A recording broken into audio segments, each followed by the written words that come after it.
Syllabus. तो सबसे पहले आप सिलेबस कवर करोगे, ठीक है, ये आप सभी का कवर होना चाहिए हर हाल में। Then the next point is PYQs, both for PT and mains, दोनों,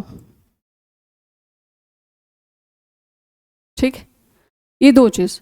और ये मंत्र है, और यकीन मान लेना, मैं विश्वास से कह रही हूं, सच में अगर बनना है ना तो ये दो काम कर लो। जितने स्टूडेंट यहां पे बैठे हुए हैं ना, आई कैन बेट, अगर इंप्लीमेंट किया तो, अदरवाइज मैं गारंटी नहीं लेती किसी की अपने अलावा किसी की गारंटी नहीं है भाई ना। लेकिन जो बात मैं बोल रही हूं ना, उसकी गारंटी है कि अगर आपने सही तरीके से इंप्लीमेंट कर लिया ना, तो हम देखेंगे आपको कौन रोकेगा, नहीं रोक सकता कोई, क्योंकि इसकी प्रोसेस ही यही है। जब प्रोसेस ही फॉलो हो गई तो रुकने का चांस ही नहीं है। This is the right and best process, ठीक है। अगर मान लीजिए फॉर एग्जाम्पल, थोड़े घरेलू थोड़े से उदाहरण एग्जाम्पल्स, ठीक है। फॉर एग्जाम्पल, आप कुछ भी खाने का आपका मन है, तो उसको बनाने की कोई प्रोसेस होती होगी ना, तभी तो वो आप उसको खा पाओगे, तभी उसका वो सही टेस्ट आएगा आपको। ठीक, ऐसे थोड़ी है कि कोई भी हरी सब्जी, हाँ पालक पनीर खाने का मन कर, लाओ पालक लाओ, ले आओ पनीर भी ले आओ, ऐसे तो हम नहीं करते ना, तो वो नहीं करना। If you follow the right process, आपका एग्जाम डेफिनेटली क्लियर होगा, ठीक है। बहुत ज्यादा कंटेंट के पीछे नहीं भागना है। दूसरा लिखो, दूसरा नेक्स्ट पॉइंट लिखो, लेस कंटेंट मोर रिविजन,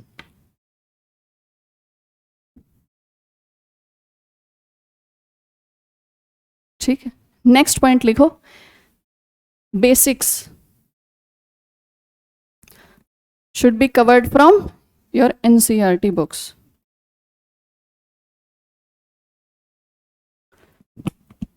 तो NCERT बुक्स जैसे जैसे टीचर्स आएंगे वैसे वैसे वो अपने अकॉर्डिंग, अपने सब्जेक्ट के अकॉर्डिंग आपको बताएंगे, उसी हिसाब से आपको वो बुक्स कवर करनी है। NCERT बुक्स आपकी कवर होनी चाहिए। और ये कैसे कवर करेंगे? कोई भी आलस नहीं करेगा, ठीक है। कोई भी ये नहीं सोचेगा कि चलो आज तो मैम ने समझा दिया है, एक बार ये टॉपिक कंप्लीट हो जाए उसके बाद हम चैप्टर कंप्लीट कर लेंगे, ये नहीं होना चाहिए, ठीक है। जो चैप्टर क्लास में चल रहा है उस चैप्टर को सेम डे आपको एनसीईआरटी से कवर करना है, करना चाहिए वाली बात ही नहीं है। चाहिए पे जाओगे तो हम भी बोल सकते हैं कि आप बहुत काबिल हैं, आपको बनना चाहिए समझ गए? ये चाहिए से काम नहीं चलता, ठीक है। ऐसे तो आपने ये सिविल सर्विस में आने का सोचा होगा, तो कुछ लोग तो ऐसे होंगे जिन्होंने वो रील्स देखी होंगी, आईएएस की एंट्री एसडीएम आ रहे हैं, 10-12 गाड़ियां आ रही हैं आगे पीछे। अब आपको क्या पता, वो मतलब हो सकता है किसी को पकड़ने भी जा रहे हो, ठीक है। आप खुश हो रहे हैं यार सम्मान के लिए जा रहे हैं ये, ठीक है, अपने अपनी ड्यूटीज हैं। कहने का मतलब ये है, बहुत सारे लोग इस सर्विस में इसलिए आते हैं क्योंकि उनको इस सर्विस में फेम नजर आता है, पावर नजर आती है, ये भी लगता है कि बहुत पैसा भी होगा, सैलरी भले ही कम हो, हम ही राजा होने वाले हैं, ठीक है, ये होता है ये। लेकिन एक बात बताओ, जो भी आप में से सोच है ना अपने अपने मन के बारे में, मतलब झांक के देखो किसने ये बातें सोची हैं, कौन कौन ये सोच के है और ईमानदारी होनी चाहिए क्लास में आपने, थोड़ा थोड़ा कोई बात नहीं। पावर एंड पैसा, अच्छा वो पावर और पैसे का क्या करेंगे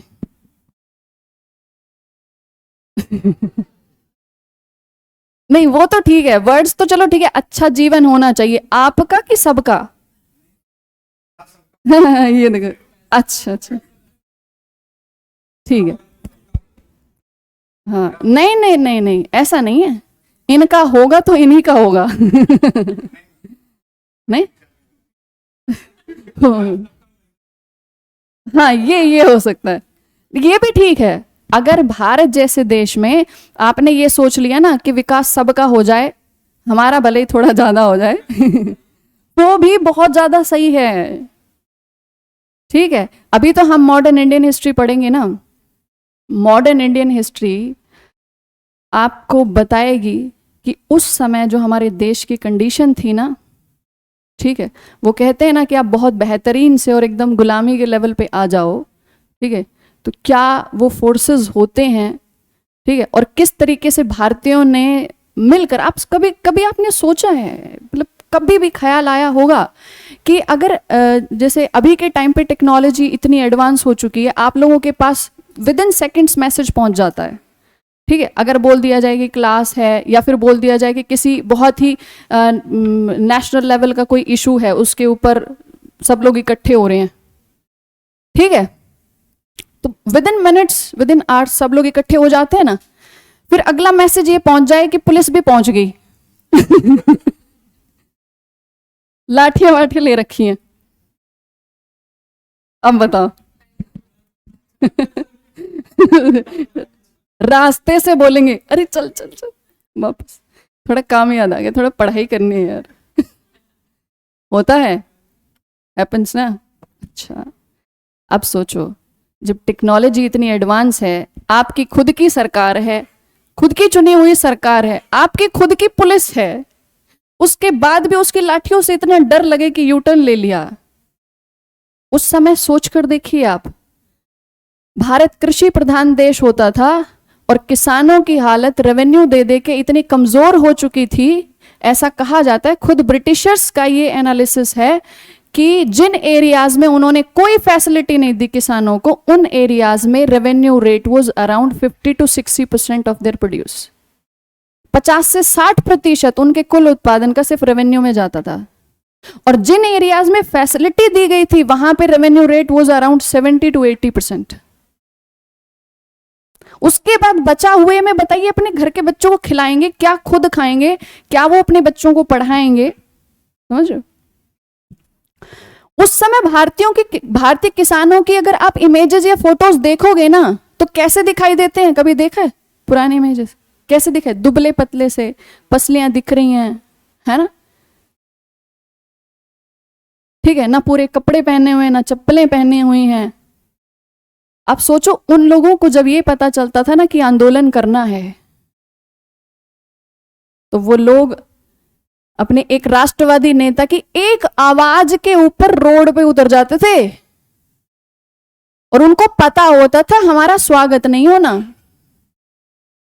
ना सरकार हमारी है ना पुलिस हमारी है, और फिर भी भारत में इतने बड़े स्तर पर आंदोलन हुए थे, ठीक है। ये फर्क देखिए आप, ये होता है, ये संकल्प से होता है। ये जब आपको पता है कि हमारा पर्पस क्या है ना, तो पर्पस में फिर चाहे अब सामने लाठियां पड़ने वाली हो, कोई दिक्कत नहीं, अगर देश को आजाद करना है तो बनना है, ये जिम्मेदारी होती है, ये तो जिम्मेदारी का भाव बहुत ज्यादा जरूरी है। पहले की स्थिति में और आज की स्थिति में बहुत ज्यादा अंतर है।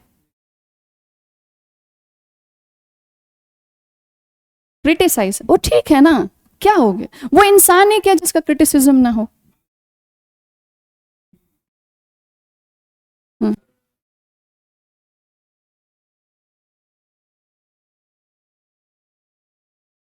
एग्जैक्टली तो आप सोचिए उस समय जब जिन लोगों ने विरोध किए होंगे उस समय, और देखो एक बात हमेशा मान लेना, किसी भी एक विचारधारा से कभी भी बदलाव पूरा नहीं आ सकता है, सबका मिला जुला सहयोग होता है, ठीक है। लेकिन आपने बहुत सही बात की है कि आज हमारी सरकार है, फिर भी अगर गलत कर रहे हो कोई मान लीजिए गवर्नमेंट ऑफिशियल है, सो इट्स वेरी हार्ड कि उसको बोला जाए, मतलब कि आप ये ऐसे कैसे कर सकते हैं।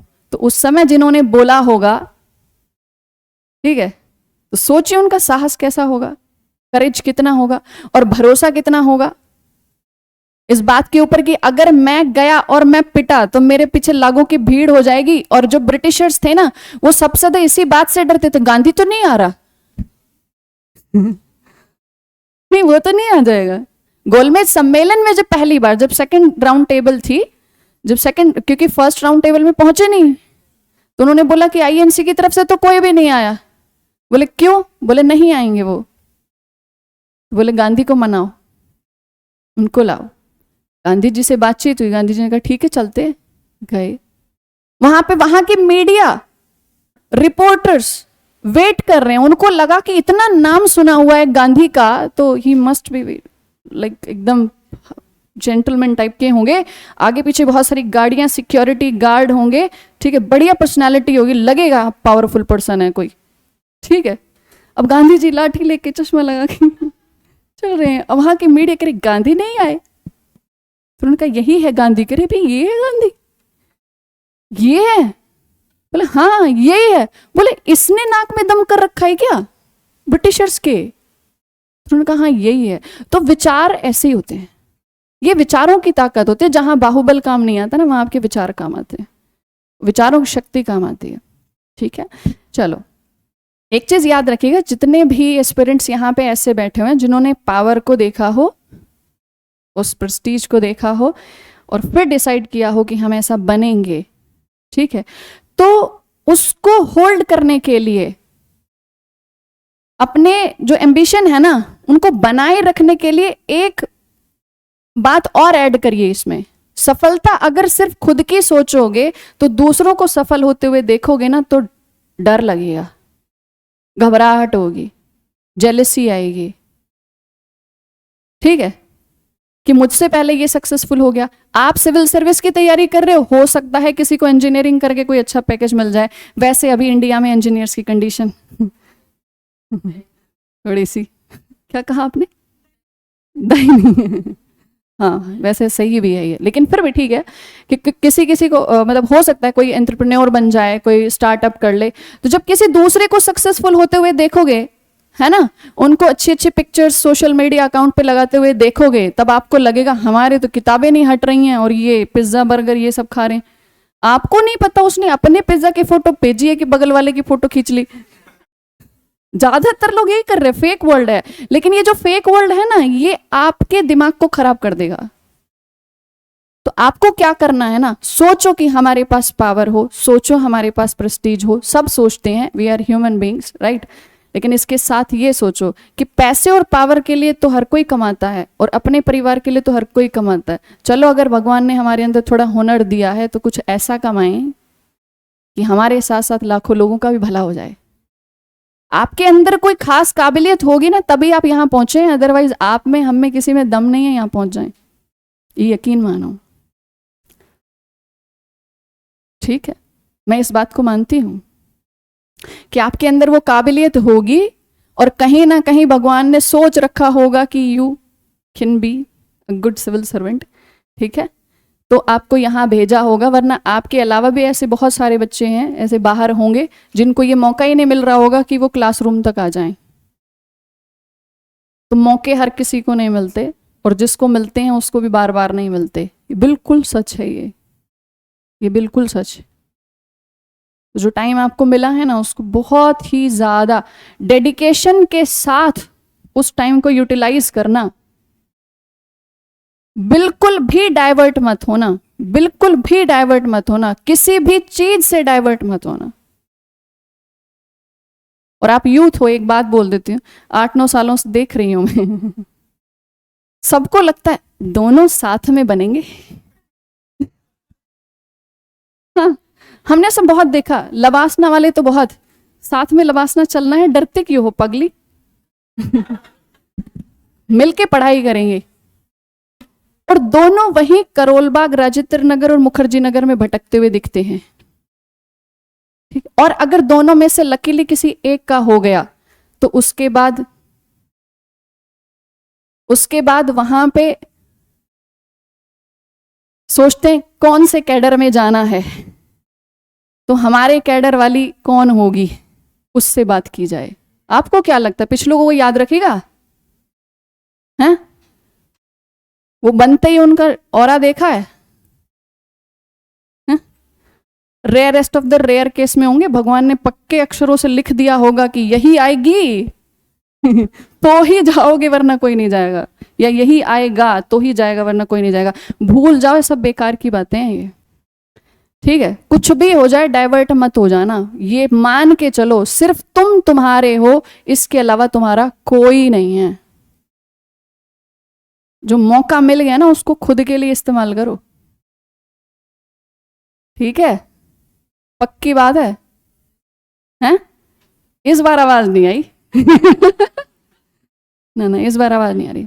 ये विश्वास करना, बहुत कीमती होता है समय, बार बार नहीं मिलता, ठीक है। हमें हर साल ऐसे दिन भर में कम से कम 1000 बच्चों को देख लेते हैं, ठीक। हमारा फर्ज होता है कि क्लास में एक बार बोल दिया जाए कि कोई बात नहीं, यहाँ से सेलेक्ट हो जाओ, उसके बाद अपने जीवन का चयन करना। और कभी कभी अच्छे साथी भी मिलते हैं, ऐसी बात नहीं है, कभी कभी अच्छे साथी भी मिलते हैं, लेकिन वो rarest of the rare case होता है, ठीक है। ज्यादातर में तो समय ही बर्बाद होता है, तो सेव योर टाइम, ये मेरी हम्बल रिक्वेस्ट है, सेव योर टाइम। अदरवाइज सोचिए, आपके अंदर इतना टैलेंट, कोई भविष्य का इतना अच्छा सिविल सर्वेंट बनते बनते रह जाए, कितना बुरा लगेगा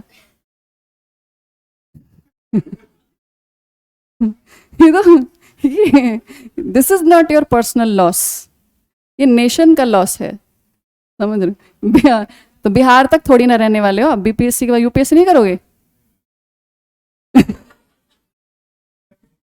चलो कोई बात नहीं, हाँ मतलब आप बिहार ही अपना है बस, हाँ, तो हम जाएं वापस दिल्ली नहीं, लेकिन हम तो सोचते हैं पूरा हिंदुस्तान हमारा है।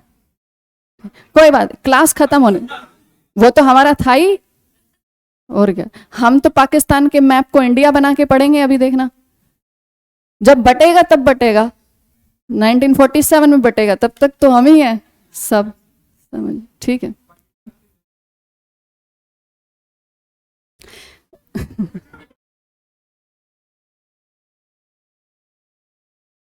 वैसे वहां के सारे लोग भी खराब तो नहीं होंगे, कुछ को छोड़ के, क्योंकि क्योंकि डिसीजन मेकर्स जो होते हैं ना, वो मतलब पूरा काम खराब करते हैं, ठीक है।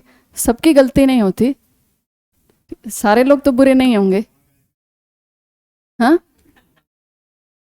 बेहतर है बेहतर है, चलो ठीक है, कोई नहीं। तो आपने 2-3 चीजें नोट डाउन की, सिलेबस आप लोग पढ़ोगे तो पीटी और मेंस पूरा सिलेबस पढ़ना है। कल की क्लास में आने से पहले सबको सिलेबस पूरा याद होना चाहिए कि पीटी में क्या क्या, कौन कौन से सब्जेक्ट पूछे जाएंगे और मेंस में कौन कौन से सब्जेक्ट आएंगे, ठीक है। इसलिए मैं ये सिलेबस डिस्कस नहीं करूंगी, आपको खुद से तैयार करना है सिलेबस, और एक एक से पूछा जाएगा। अब ऐसा ना हो कि कल की क्लास में ना आए जिसका सिलेबस ना पूरा हो, क्लास में नहीं, आसपास वाले सहयोग तो कर ही देंगे, ठीक है, करते हैं ना, क्योंकि हमें खुद से ज्यादा बगल वाले पे भरोसा होता है। ये हमें स्कूल से आदत है, हम कुछ भूल जाएं और बगल वाले ने लिखा हुआ है, टाप देंगे उसको तुरंत पता चले उसने भी गलत किया था, तुम्हारा भी गलत हो गया, लेकिन हमें भरोसा उसके ऊपर ज्यादा होता है, ठीक है। और ये बात मैं इसलिए बोल रही हूं क्योंकि जो जर्नी आप अभी शुरू करने वाले हो ना, इस जर्नी में ऐसी बहुत सारी चीजें होंगी जो आपको साइड बाय साइड, जो आपको बहुत ज्यादा डाइवर्ट करेगी। ये हो सकता है आपके फैमिली प्रेशर भी हो सकता है, आपका सोशल प्रेशर भी हो सकता है, रिलेटिव का प्रेशर भी हो सकता है, फ्रेंड का जो आपका सर्कल है उसका प्रेशर भी हो सकता है, आपका खुद का प्रेशर भी हो सकता है, ये ठीक है। तो एक चीज हमेशा याद रखना कि जब 3 बार किसी के बुलाने से, मान लीजिए अभी कॉल आ जाए आपके पास, ठीक है, तो एक बार तो आप सोचोगे नहीं नहीं क्लासरूम में छोड़ो, तुरंत दोबारा कॉल आ जाए तो फिर आपके दिमाग में क्या आएगा, कोई जरूरी काम होगा। फिर तीसरी बार कॉल आ जाए तो आप क्या कहोगे कि कॉल अटेंड कर लेते हैं, बाहर चले जाते हैं, ठीक है। तीसरी बार में चले ही जाओगे ना, चले जाओगे ना, हाँ सभी ना। तो एक बात, तो अपना मन कितनी बार बोलता है पढ़ ले पढ़ ले, फिर भी क्या बोलते हैं, अरे पढ़ लेंगे, सुबह ही तो हुई है, शाम अपनी है, पढ़ लेंगे। शाम में मन बोलता है पढ़ ले, हाँ हाँ रात पढ़ लेंगे, आज 2 बजे तक जाग लेंगे, क्या हो गया, ठीक है। फिर बात भी कर लेते, फिर देखते हैं अरे 1:30 तो ऐसे ही बज गए। सुबह 4 बजे पक्का उठना है, सुबह पढ़ लेंगे। तो एक ये हमारी बहुत बड़ी गलती है कि हम अपने से ज्यादा दूसरों को इंपॉर्टेंस देते हैं। किसी दूसरे के कहने पे काम कर दिया, लेकिन अपने कहने अपनी सुन ही नहीं रहे, अपनी सुन ही नहीं रहे। तो सोच के देखो, जब तुम ही नहीं सुनोगे तो तुम्हारी कौन सुनेगा?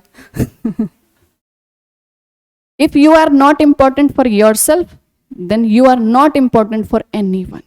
किसी के लिए इंपॉर्टेंट नहीं हो तुम, समझ गए हो? किसी के लिए नहीं। एक बहुत अच्छी स्टेटमेंट है, you are nothing till discovered.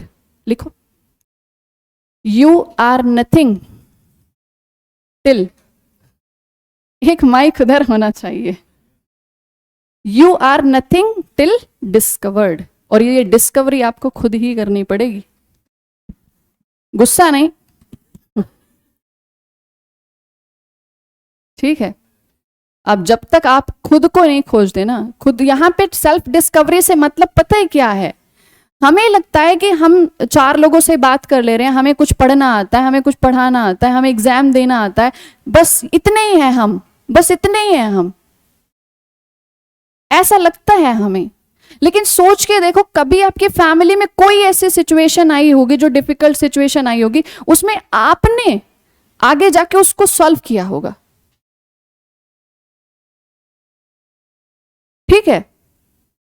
कभी कोई ऐसी उलझन हो गई होगी, कुछ सोल्यूशन नहीं मिल रहा होगा, तो हो सकता है आपने, किसी की भी हो सकती है, फैमिली, फ्रेंड, एनीवन, तो आपने उसका कभी कोई समाधान बताया होगा, सामने वाले ने नहीं बताया आपको कि मैंने इंप्लीमेंट किया कि नहीं किया, चुपके से इंप्लीमेंट कर दिया। अक्सर घर की लेडीज के साथ ये होता है, उनकी दी हुई सलाह जो होती है ना, जेंट्स लोग बताते नहीं है कि हमने तुम्हारी सलाह स्वीकार कर ली और तुम्हारी सलाह से ये काम सही हो गया, समझ गए? 90% उनकी सलाह पे काम हो जाते हैं अक्सर। तो सोच के देखिए, कभी ऐसा हुआ होगा कि आपकी दी हुई सलाह से कोई काम सही हो गया होगा? तो जब 4 लोगों से जुड़ के, सिर्फ 4 लोगों का सर्कल आपका है और वहां समाधान निकाल सकते हो, तो जब हजारों और लाखों लोगों की जिम्मेदारी के लिए आपको ट्रेन किया जाएगा, जब वो ट्रेनिंग आपको मिलेगी, तो आप क्या वहां समाधान नहीं निकालोगे? अब क्यों सोच रहे हो? आपका जो भी नाम है, ये नाम, और मैं फिलॉसफी पे आ जाऊंगी, डर लग जाएगा आपको।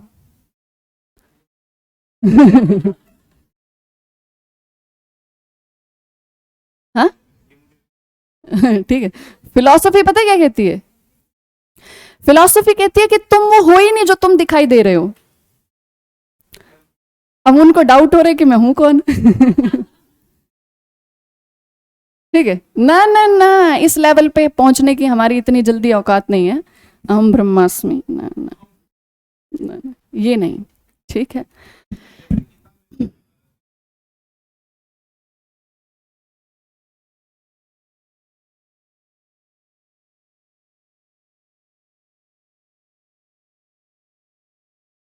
हम्म, हम्म,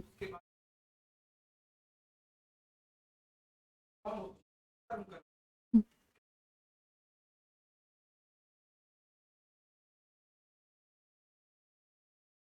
बिल्कुल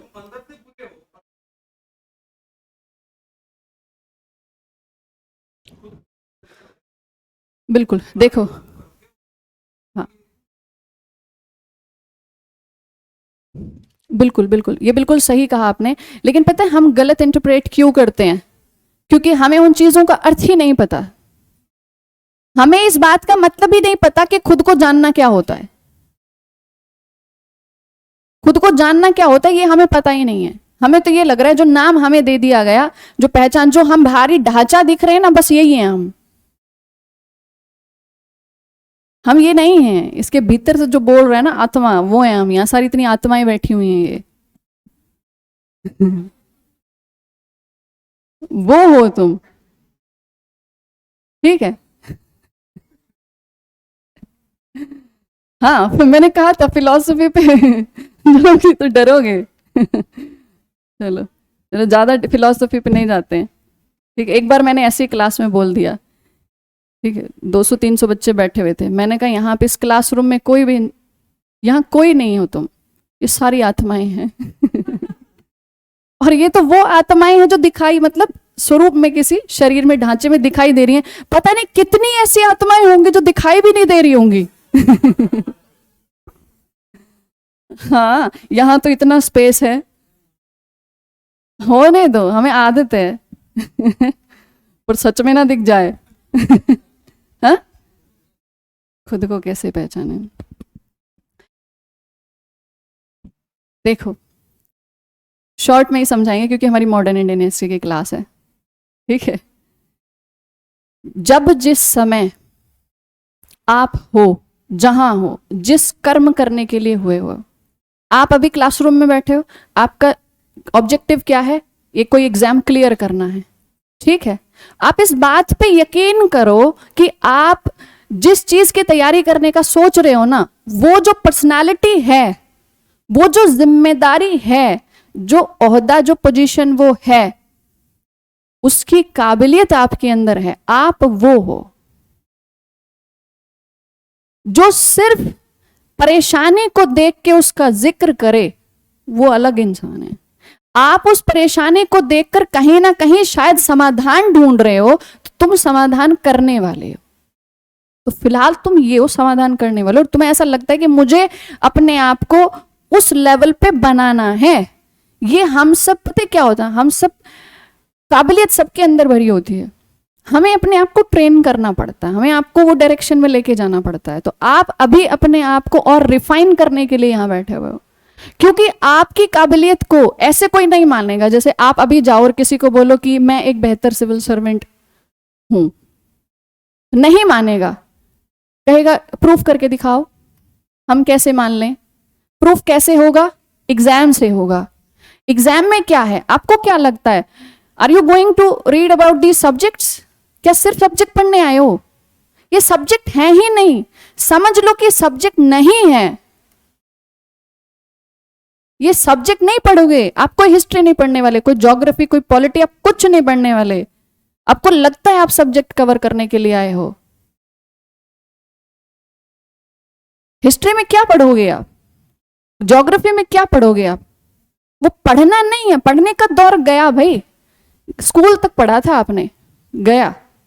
अब पढ़ना नहीं है, अब आपको समझना है। समझोगे क्या? ज्योग्राफी क्या समझाती है आपको?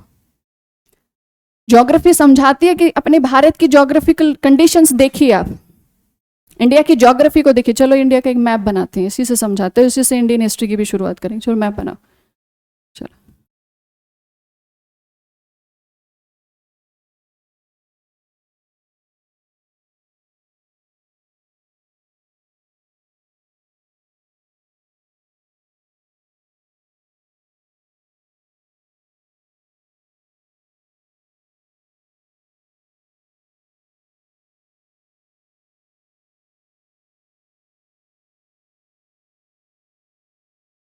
बातें नहीं,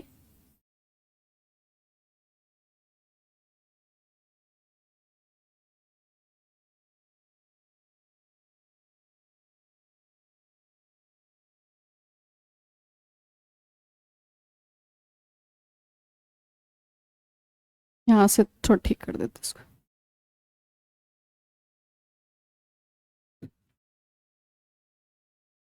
बनाओ, जल्दी बनाओ।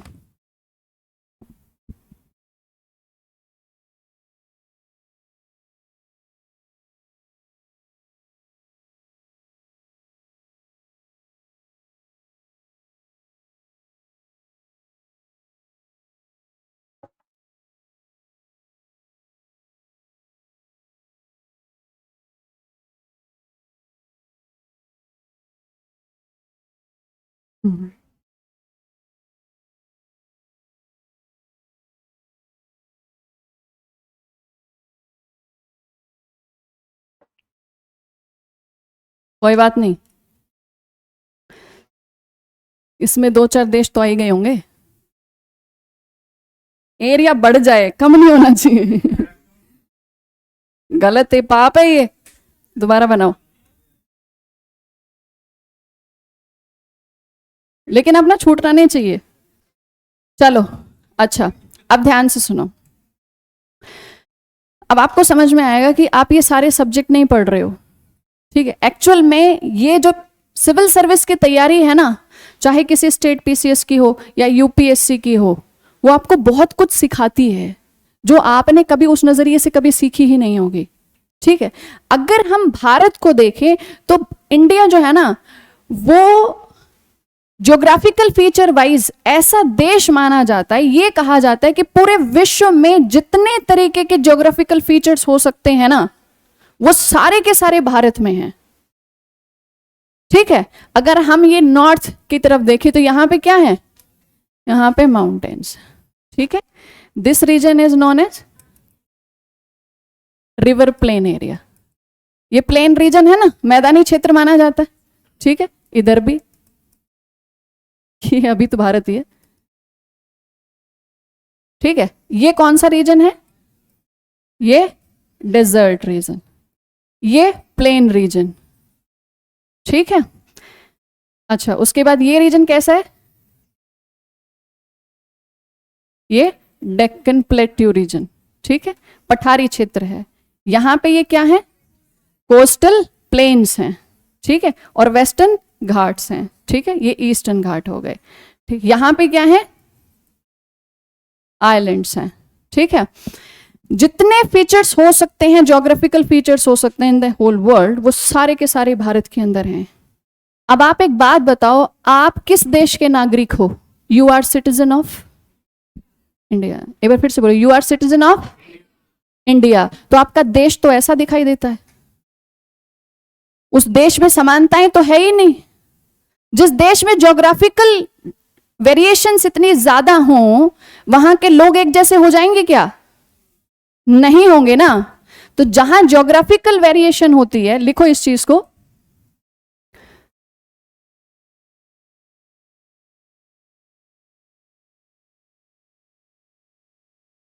जहां ज्योग्राफिकल वेरिएशन होगी, वहां की वेजिटेशन भी कैसी होगी, एकदम अलग अलग। हर जगह की वेजिटेशन, वहां की जो वनस्पति होती है वो बिल्कुल अलग होगी। ठीक है, जैसी वेजिटेशन होगी, जिस टाइप का वो एरिया होगा, जैसी ज्योग्राफी होगी, जैसी वेजिटेशन होगी, उसी के अकॉर्डिंग उनकी इकोनॉमिक एक्टिविटीज होंगी। प्लेन रीजन है ये उत्तर प्रदेश बिहार वाला, यहां पे कृषि ज्यादा होती है, एग्रीकल्चर ज्यादा होता है। क्यों, क्योंकि यहाँ की ज्योग्राफी उस चीज को फेवर करती है। यहाँ का क्लाइमेट जो है, यहाँ की जो वेदर कंडीशन है, वो उस चीज के लिए फेवरेबल है, इसलिए एग्रीकल्चर होता है। ठीक है, तो जहां की ज्योग्राफी अलग होगी, वहां वेजिटेशन भी अलग अलग होगी, और फिर उसी के अकॉर्डिंग वहां की इकोनॉमिक एक्टिविटीज होंगी। अब जैसी इकोनॉमिक एक्टिविटीज होंगी, वैसी सोसाइटी होगी। फॉर एग्जाम्पल, अगर कोई कृषि वाला क्षेत्र, मैदानी क्षेत्र है, वहां पे एग्रीकल्चर ज्यादा होता है, मतलब वहां के ज्यादातर जो लोग हैं वो कृषि पर आधारित हैं, they are dependent on agriculture. मुझे ये बताइए, कृषि से जुड़े हुए लोगों की इनकम कितनी हो जाती है, और किस क्षेत्र में रहते हैं कृषि से जुड़े हुए लोग, रूरल एरिया। मतलब जहां पर एग्रीकल्चर मेन सोर्स होगा, वहां पे रूरल इकोनॉमी होगी, वहां पे सोसाइटी भी रूरल होगी। तो इकोनॉमी से क्या हुआ, सोसाइटी बनती है। ठीक है, सोसाइटी से क्या बनता है बताइए, सोसाइटी से बनते हैं वहां के traditions and their culture, their thoughts. Phone बंद कर लीजिए। ठीक है, देयर कस्टम्स, जिन्हें कहते हैं हम कि रीति रिवाजें ऐसी हैं हमारे यहाँ, तो संस्कृति ऐसी है हमारे यहाँ। तो वो संस्कृति कैसे बन गई, वो संस्कृति बन गई सोसाइटी से। अब एक बहुत बड़ा फर्क है, जहां पे ट्रेड और सर्विसेज होंगी, वहां पे इकोनॉमी कैसी होगी, रूरल होगी कि अर्बन होगी, अर्बन होगी। जहां अर्बन इकोनॉमी होगी, वहां की सोसाइटी भी कैसी होगी, अर्बन सोसाइटी होगी। आपने खुद फर्क देखा होगा कि जब आप किसी ग्रामीण क्षेत्र में जाओ, रूरल एरिया में जाओ, और जब आप किसी सिटी में आते हो, अर्बन एरिया में जाते हो, तो वहीं पे जाते ही लोगों का थॉट चेंज हो जाता है। क्यों, क्योंकि गांव में तो सब जानते हैं, शहर में कौन ही जानता है। बदमाशी भी कर जाएंगे तो कौन ही घर जाएगा शिकायत लेके, क्योंकि सभी तो अनजान हैं, क्योंकि कोई किसी को नहीं जानता। आप समझ रहे हो, मतलब cities are the centers of exchange of cultures, है ना। सिटी वो जगह होती है जहां अलग अलग एरियाज से लोग आके इकट्ठे होते हैं, साथ में रहते हैं, अपने अपने थॉट्स, अपने आइडियाज, अपने कल्चर को शेयर करते हैं। और जब आप इतने डाइवर्सिटी के बीच में रहते हो ना, तो आप अपनी ऑर्थोडॉक्सी को पीछे छोड़ देते हो। तब आप कैसे हो जाते हो थॉट्स में? लिबरल हो जाते हो। और जब लिबरल थॉट्स आते हैं ना, तब आप क्या करते हो? चेंज को बहुत जल्दी एक्सेप्ट करते हो। चेंज बहुत जल्दी एक्सेप्ट हो जाता है सिटीज में as compare to rural areas या विलेजेस। हमने विलेजेस देखे होंगे, कभी जाते होंगे या फिर उनसे जुड़े हुए होंगे, तो आपने देखा होगा कि ग्रामीण क्षेत्रों में या रूरल एरियाज में कोई भी, किसी भी फैमिली का कोई जो डिसीजन होता है ना, वो उसकी फैमिली का अकेले का डिसीजन होता ही नहीं है, मोहल्ले वाले बैठे रहते हैं डिसाइड करने के लिए। बात घर की चल रही है, फैमिली मैटर है, उस पर डिस्कशन कर रहे होते हैं गांव के लोग, फिर वो सब मिलके बताते हैं भैया ऐसे करने चाहिए, तो फिर वो बोलते हैं जी ऐसे ही होगा। क्यों ऐसा होता है? आपने कभी सोचा है गांव में जो लोग हैं वो इंडिपेंडेंटली डिसीजन क्यों नहीं लेते? और क्या ये जो बात मैं अभी बोल रही हूं, क्या ये आपके एग्जाम के लिए या आपके नेशन के पर्सपेक्टिव से इंपॉर्टेंस रखती भी है कि नहीं? पहले बताओ। इंपॉर्टेंस रखती है? बहुत ज्यादा रखती है, बहुत ही ज्यादा रखती है। अगर आप शायद किसी और सर्विस की तैयारी कर रहे होते तो ये बात ही स्किप कर दी होती मैंने। ये बहुत ज्यादा मायने रखता है। जब इंडिपेंडेंटली डिसीजन नहीं लिए जाते, जब सराउंडिंग का बहुत ज्यादा इन्फ्लुएंस होता है, ठीक है, तो इंडिविजुअल के अकॉर्डिंग ना तो उसकी स्किल को बहुत ज्यादा प्रेफरेंस दिया जाता है, ना उसके इंटरेस्ट को प्रेफरेंस दिया जाता है। प्रेफरेंस किस चीज को दिया जाता है? कि सराउंडिंग के अकॉर्डिंग क्या जरूरी है, समाज के हिसाब से क्या जरूरी है। समाज कौन? जहां हम रहते हैं वो उस समय वो हमारा समाज होता है। एक इंडिविजुअल की ग्रोथ जब रुक जाती है ना, जब उसके अकॉर्डिंग, उसकी स्किल के अकॉर्डिंग उसको प्रमोट नहीं किया जाता, उसको मौके नहीं दिए जाते। जैसे एक बार, जैसे कभी कभी आपके ऐसे में भी ऐसे सोशल इश्यूज से रिलेटेड क्वेश्चन आते होंगे, ऐसे में आते हैं ना, एनालिटिकल क्वेश्चन आते हैं कि उस पर अपने विचार रखिए। ऐसे ही एक बार यूपीएससी ने एक बार क्वेश्चन पूछा था, यूपीएससी ने सीधे सीधे पूछा। और ये जो जितने भी आजकल ये जो पीसीएस हैं या यूपीएससी है, ये क्वेश्चन कहाँ से पिक कर रहे हैं? सोसाइटी के या ऐसे वगैरह क्वेश्चन कहाँ से पिक करते हैं? जो आपकी फैमिली लाइफ में, आपकी पर्सनल लाइफ में, आपकी सोसाइटी में, आपके आसपास में हो रहा है ना, वही क्वेश्चन होता है, वही क्वेश्चन है। तो एक बार यूपीएससी ने पूछ लिया कि जो हमारी सोसाइटी है ना, वो मेल और फीमेल, मतलब एक लड़के के लिए और लड़की के लिए, दोनों के लिए एकदम बहुत ज्यादा प्रेशर वाला जो है ना वो रोल प्ले करता है। एक लड़की के ऊपर बाउंडेशन लगा के और लड़के के ऊपर ये प्रेशर क्रिएट करके कि तुम्हें घर की जिम्मेदारी संभालनी है, अपने इंटरेस्ट, अपनी स्किल के हिसाब से क्या बनोगे तुम, इतना समय नहीं है, अब तुम बड़े हो गए हो, घर की जिम्मेदारी संभालो। उनके ऊपर नौकरी का प्रेशर होता है, और उस नौकरी के प्रेशर में वो बहुत सारी अपनी ऐसी चीजें, अपने ऐसे सपने, ऐसे स्किल्स को छोड़ देते हैं जो शायद उसको एक दिन बहुत कामयाब इंसान बना सकती थी। और बहुत कामयाब भी चाहे पैसे के टर्म्स में अगर वो ना बनता, तो भी शायद उसका हुनर उसकी पहचान तो बना ही देता। आज से कहीं ज्यादा बेहतर हम अपने एंशिएंट टाइम्स में थे। अगर हम अपने एंशिएंट टाइम्स में देखें तो एक से एक बेहतरीन घराने हुआ करते थे, पूरी पर generation by generation skills transfer हुआ करती थी। चाहे पेंटर्स हों, स्कल्पचर आर्टिस्ट हों, आर्किटेक्ट्स हों, ठीक है, हमारे यहाँ अलग अलग जो है स्किल से रिलेटेड ऐसे ग्रुप्स हुआ करते थे। अब जब वो चीजें नहीं, जब इंडिविजुअल के ऊपर प्रेशर ही क्रिएट कर दिया जाएगा, कमाना है कमाना है कमाना है, तो आप बहुत ज्यादा टाइम अपने शौक को नहीं दे सकते हो। तो आपको सोसाइटी के अकॉर्डिंग काम करना पड़ेगा। अच्छा, सच बताना ईमानदारी से, क्या ऐसा होता है कि सोसाइटी के अकॉर्डिंग नौकरी जरूरी होती है और नौकरी के अकॉर्डिंग 10th के बाद सब्जेक्ट डिसाइड किए जाते हैं, मैथ लेंगे कि साइंस लेंगे?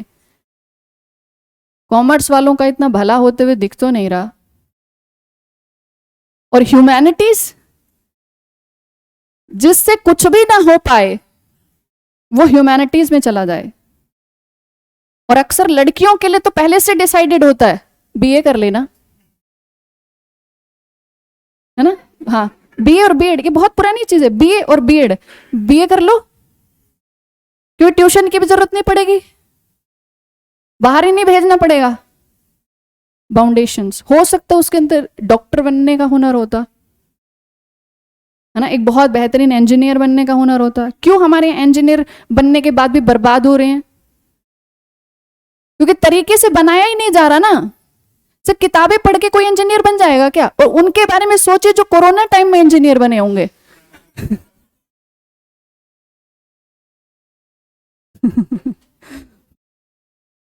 उनका तो बिल्कुल ही काम खराब है।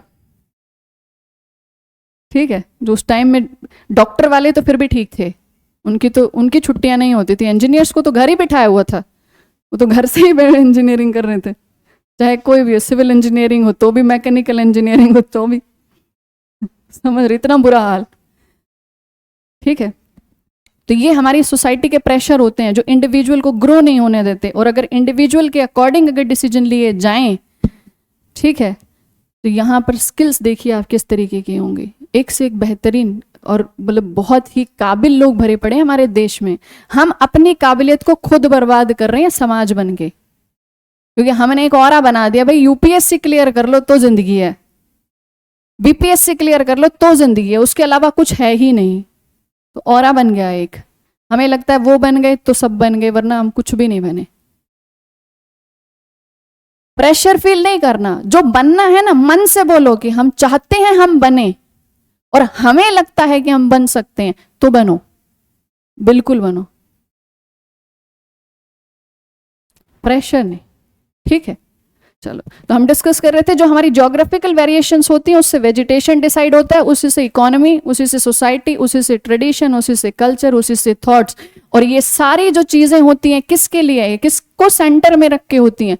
All these things are human centric, है ना, ह्यूमन के लिए है। तो एक बात बताइए, जब हम जो ह्यूमन है, जब इसी के लिए ये सारी चीजें हैं, जितने भी रिसोर्सेज हैं वो सब इसके लिए हैं, इसको रिसोर्स बनाने के लिए हैं। लेकिन हम इसको रिसोर्स बनाने के बजाय इसी का प्रेशर इसके ऊपर क्रिएट करते हैं कि कभी रिसोर्स बनता ही नहीं है। आप सोचो, वैसे तो हम बड़े शौक से बोलते हैं 140 करोड़ से ज्यादा हैं,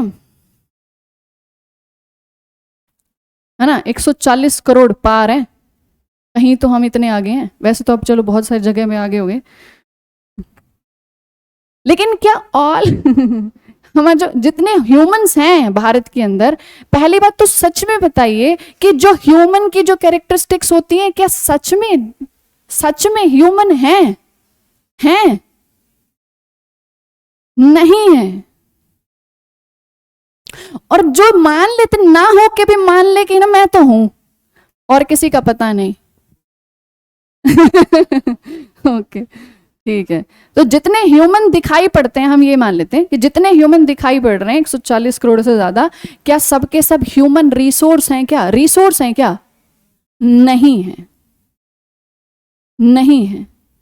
हम जिस धरती पे अभी है ना, बिहार की धरती, मैंने सेमिनार में भी एक बात बोली थी कि इसके अंदर वो पोटेंशियल था, ठीक है, कि हमारे देश का पहला सबसे प्राचीनतम साम्राज्य की नींव रखी गई थी इस धरती से, मगध से। और उसके लिए सारे जो इतिहासकार हैं ना, जो हिस्टोरियंस हैं, वो ये कहते हैं, इसका क्रेडिट देते हैं यहाँ के नेचुरल रिसोर्सेज को, कि यहाँ पे जो फॉरेस्ट वाला एरिया था वहाँ पे एलिफेंट्स हुआ करते थे, ठीक है, यहाँ पे आयरन बहुत ज़्यादा था, एग्रीकल्चरल बेस बहुत ज़्यादा था, रिवर वाला एरिया था तो ट्रेड बहुत अच्छा हुआ, है ना, वाटरवे से। तो ये सारी चीज़ जो थी उसने इकोनॉमिकली पावरफुल बना दिया, मिलिट्री पावरफुल हो गई। तो natural resources are the major factors. लेकिन एक चीज हमेशा याद रखिएगा, जब तक उस नेचुरल रिसोर्स को इस्तेमाल करने वाला ह्यूमन रिसोर्स कैपेबल नहीं है ना, उन नेचुरल रिसोर्सेज की कोई वैल्यू नहीं है। उसको यूटिलाइज करने वाला ह्यूमन रिसोर्स होना चाहिए। एग्जैक्टली, ठीक है, उनके पास भी तो एग्रीकल्चरल एरिया गया है, पूरा मैदानी एरिया गया है, ठीक है, ये बहुत इंपॉर्टेंट है। आज भी वही बिहार है ना, आज भी वही बिहार है। कहां है साम्राज्य? नेचुरल रिसोर्स तो है। अब यहां पे बात कहिए, it is not the problem of Bihar only, ये पूरे देश की समस्या है ये। अब देखो, जाओ कभी किसी भी क्षेत्र में चले जाओ, किसी राज्य में चले जाओ, आप देखना जैसे ही शाम होगी अपने अपने घोंसले से निकल के आते हैं लड़के लोग सारे, और गांव की कोई टपरी ढूंढेंगे चाय वाली या बस स्टैंड का एरिया, वहां सारे इकट्ठे होते हैं। वहां पे होते हैं बहुत ही गहन चिंतन, मतलब एकदम बहुत एकदम हाई लेवल के डिस्कशन जो होते हैं वो वहां बैठ के होते हैं, और वो majority of them are unemployed, और उनकी हर रोज की मीटिंग फिक्स होती है वहां पे। वो खुद भले ही अनएम्प्लॉयड क्यों ना हो, लेकिन एक चाय वाले का अच्छा बिजनेस चलाते हैं सब मिलके। हाँ, तो वहां पे जो चाय वाला रहता है ना, उनको पता होता है आने वाले होंगे, चलो वो चाय वाले का रोजगार अच्छा चला देते हैं। समझ में आ रही बात? क्या वो ह्यूमन रिसोर्स हैं भाई? अगर वो सच में एक रिसोर्स के रूप में काम करना शुरू कर दें और कुछ ना कुछ अर्न करना शुरू कर दें, तो सोचो। बोलते हैं ना, बनेंगे तो हाई लेवल पे जाएंगे, वरना ऐसे ही ठीक है। अपना अपना एटीट्यूड है भाई, ठीक है। और एक हाँ, नॉट गिवर्स, एक्चुअली हमारी सोच ही खराब है। सच्चाई ये हम बुरे हैं, हमारी सोच खराब है।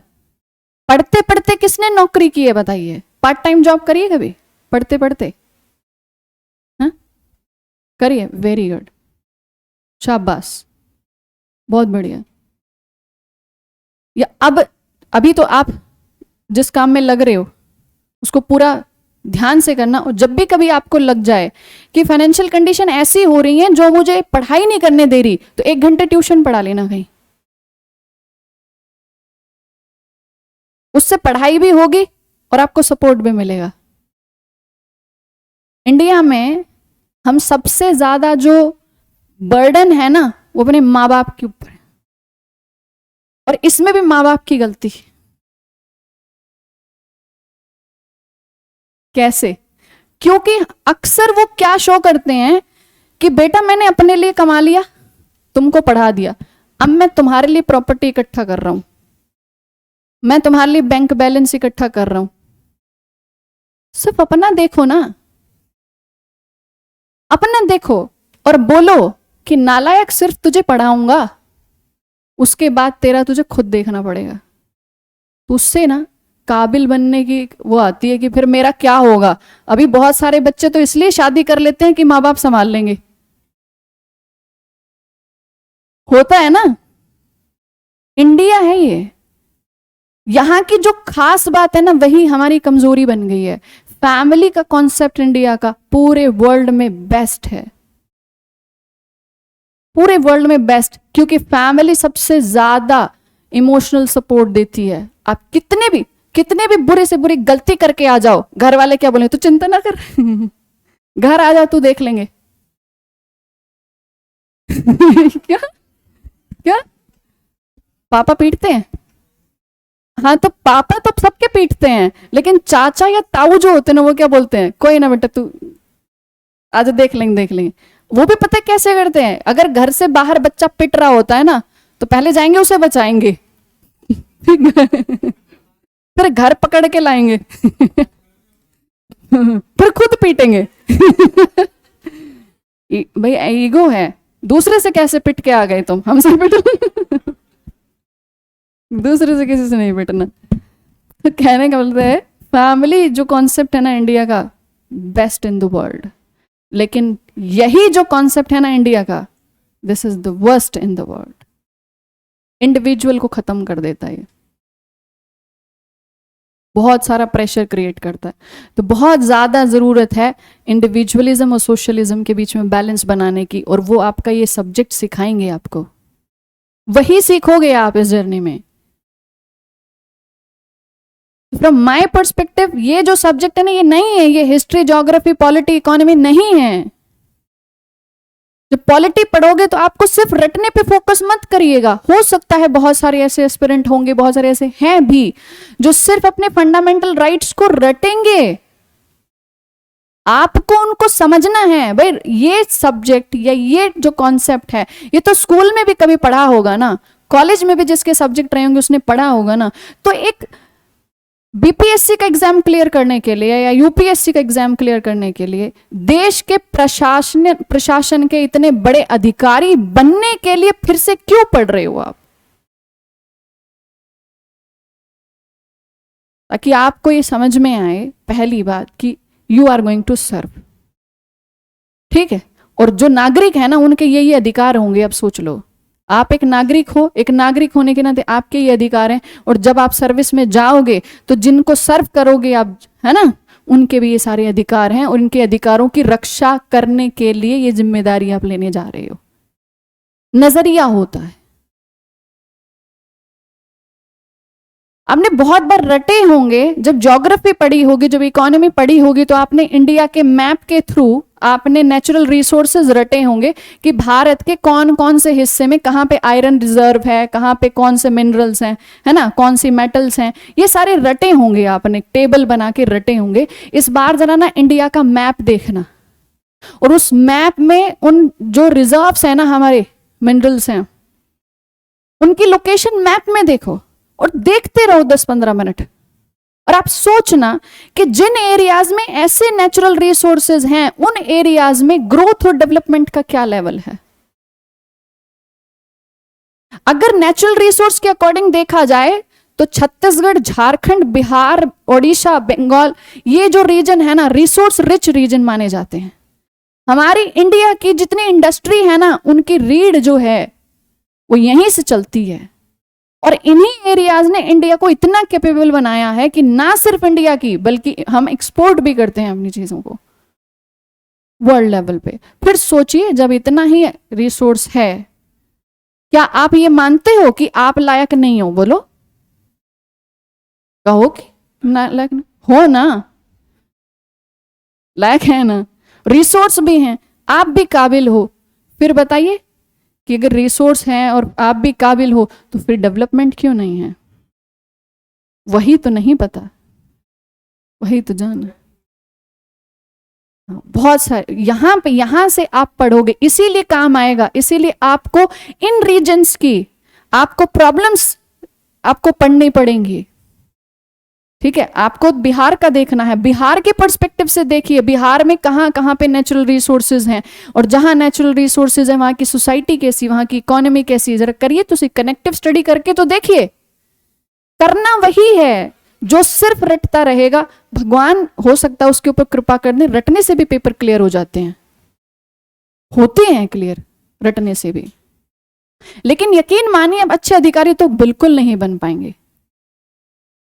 क्योंकि नजरिया तो था ही नहीं,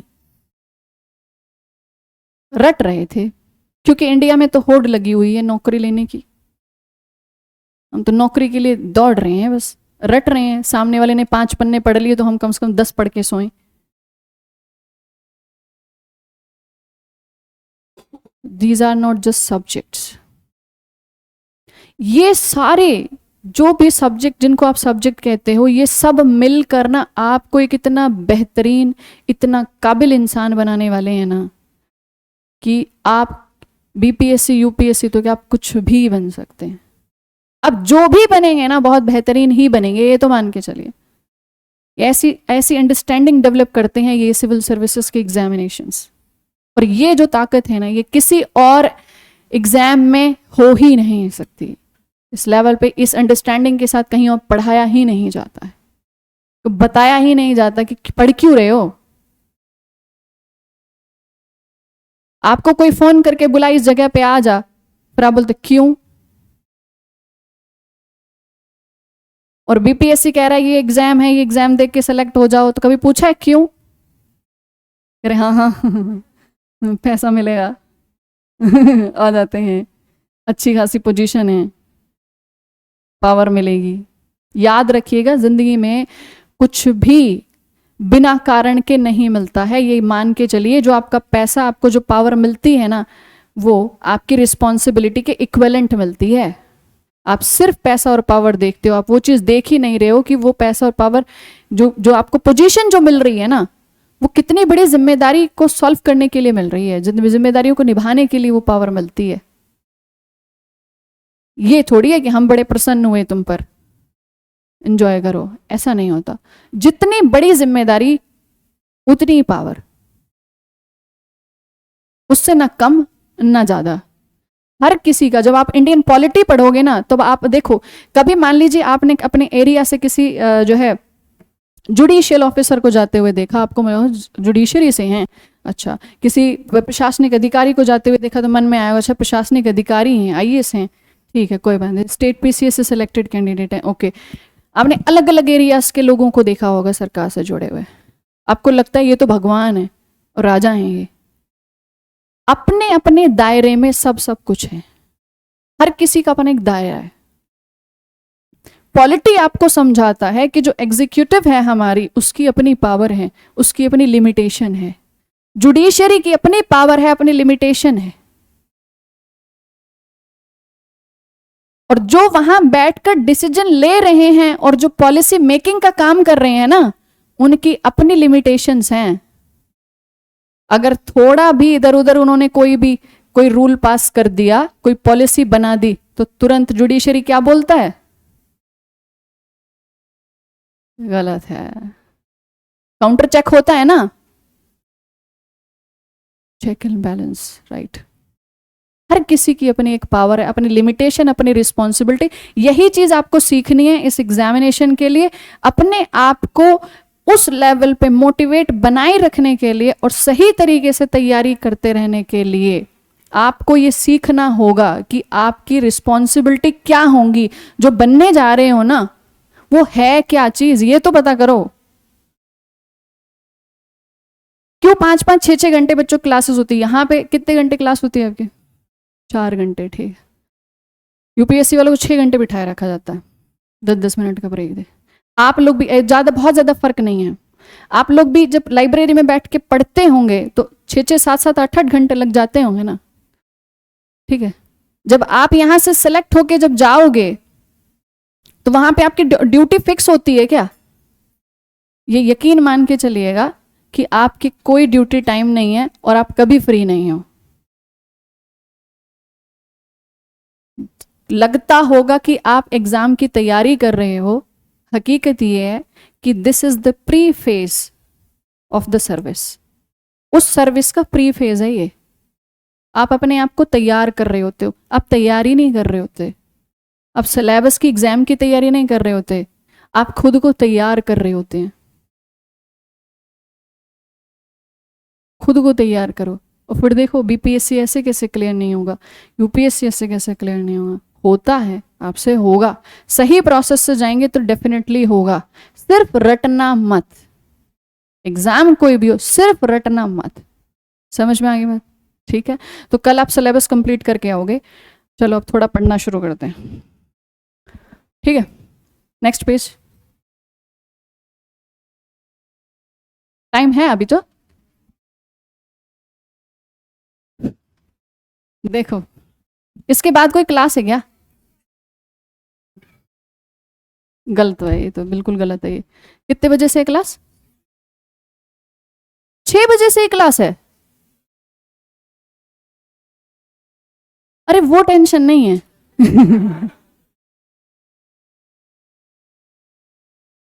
टेंशन ये है कि हम जब पढ़ाना शुरू करते हैं हमें समझ में नहीं आता कितना टाइम हो गया। सिविल सर्विस में भाई अब बोलते हैं आधे घंटे का ब्रेक कम से कम चाहिए, हम आधे घंटे फालतू पढ़ाएंगे ना, थोड़ा एक्स्ट्रा, जरूरी नहीं है कोई टॉपिक 2 घंटे में कंप्लीट हो जाए। देखते हैं क्या किया जा सकता है, लेकिन हम, ठीक है, दूसरे टीचर को भी टाइम दिया जाएगा। लास्ट क्लास कब खत्म होती है आपकी, मतलब 6 to 8, ये आपका, चलो 2-4 दिन, 4 से 6 देख लेते हैं, ठीक है। तो लिखो modern Indian history,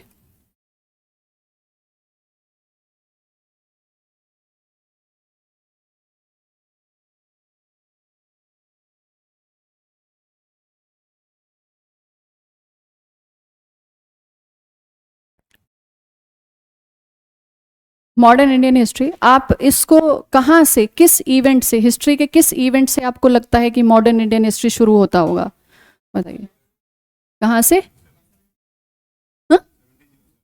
1707 decline of Mughals, और 1757, और हाँ सॉरी हाँ अब बोलो 1857, okay.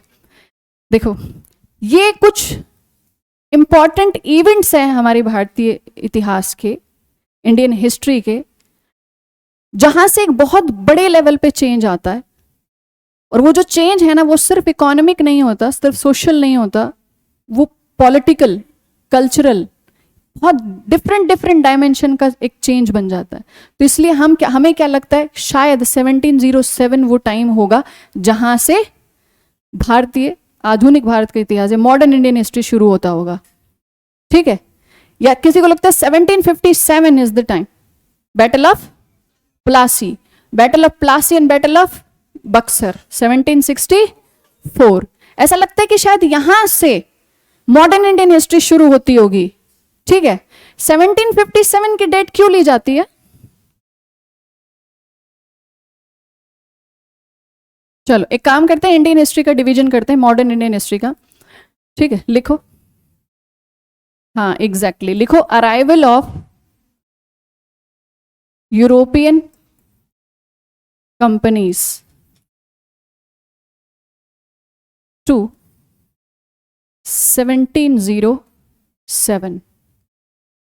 First category is arrival of European companies to 1707. इसको हम पहला फेज मानेंगे, फेज 1, ठीक है। Next phase from 1707 to 1757, this is the second phase, ठीक है। लिखते रहो जल्दी। Then next one is from 17, यहां पे ध्यान दो, इसको आप 1757 भी लिख सकते हैं और इसको 64 भी आप कंसिडर कर सकते हो, राइट। तो हम यहाँ पे 64 भी लिख देते हैं क्योंकि जो चेंजेस हैं वो इजीली समझ में आएगा, तो इसको लिख देते हैं 1764 to 1857।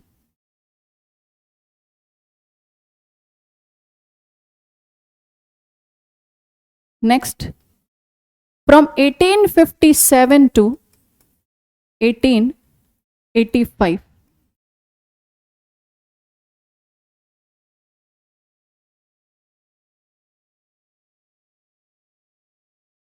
then next phase is from 1885 to 19, sorry इसके भी दो फेज बनाएंगे, चलो इसको बनाओ 1915,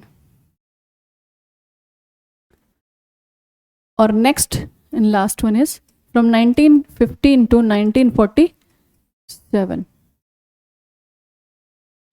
ठीक है। अब यहां पे जो हमने फेज बनाया है 1885 टू 1915, इसको भी टू पार्ट्स में डिवाइड करते हैं,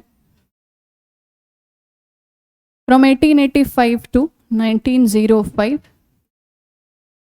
and this next one is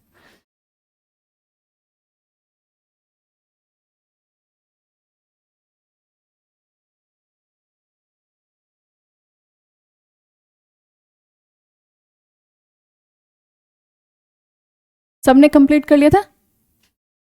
देखो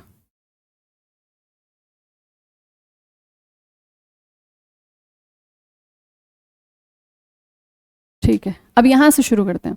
ये जो फर्स्ट फेज है, arrival of European companies to 1707, पहले इन सब के बारे में एक शॉर्ट एक इंट्रोडक्शन दे देते हैं, फिर इसको थोड़ा सा डिटेल में डिस्कस करते हैं, ठीक।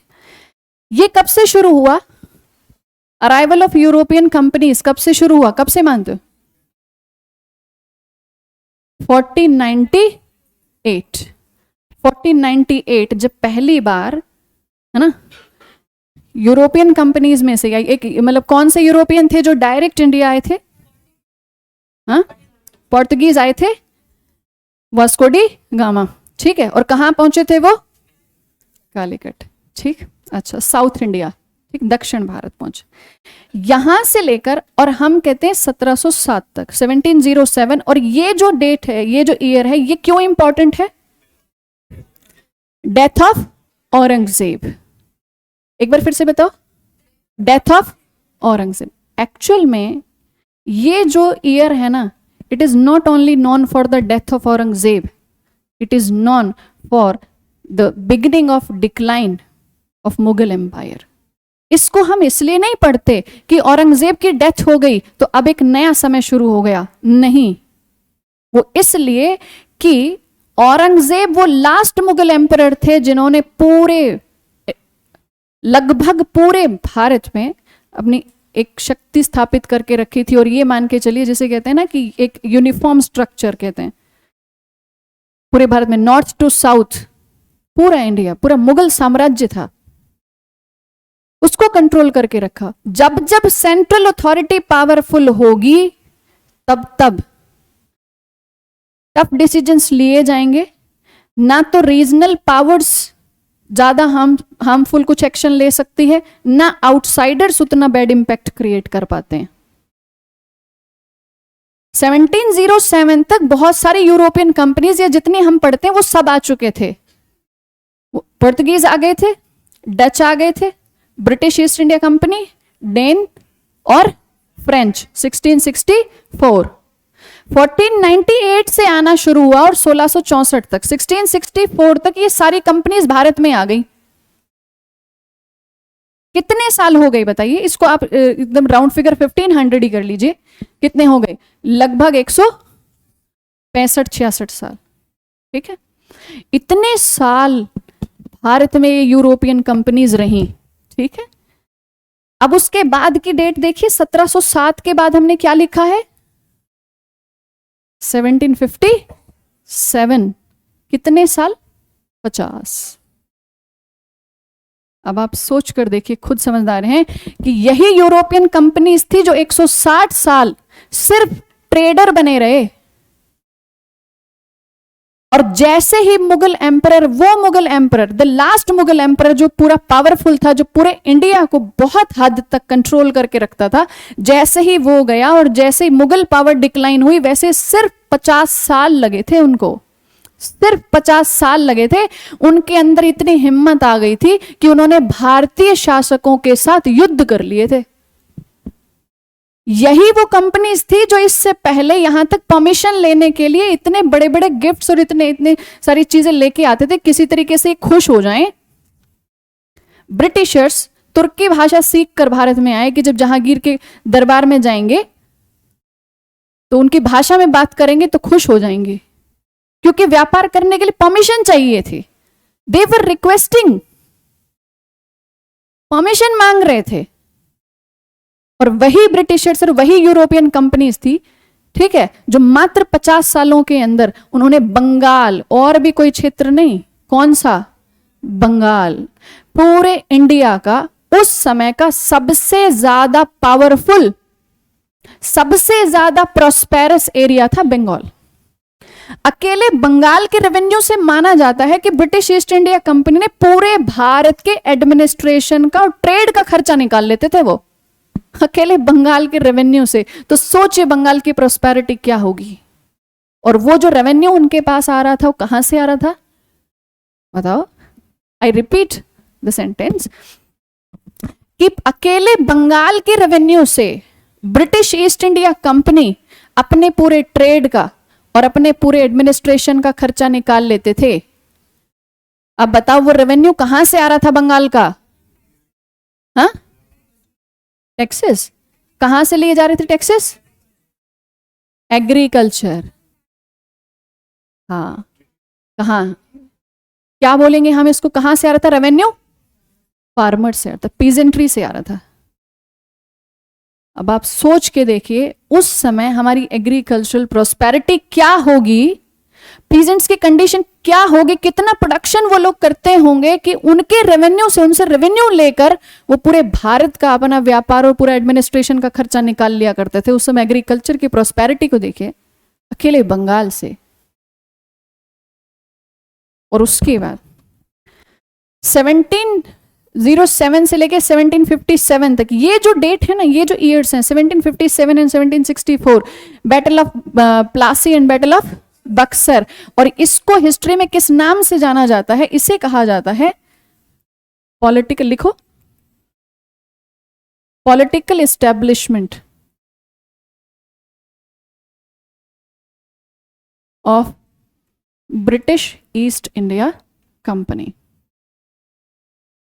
Beginning of political establishment of British East India company.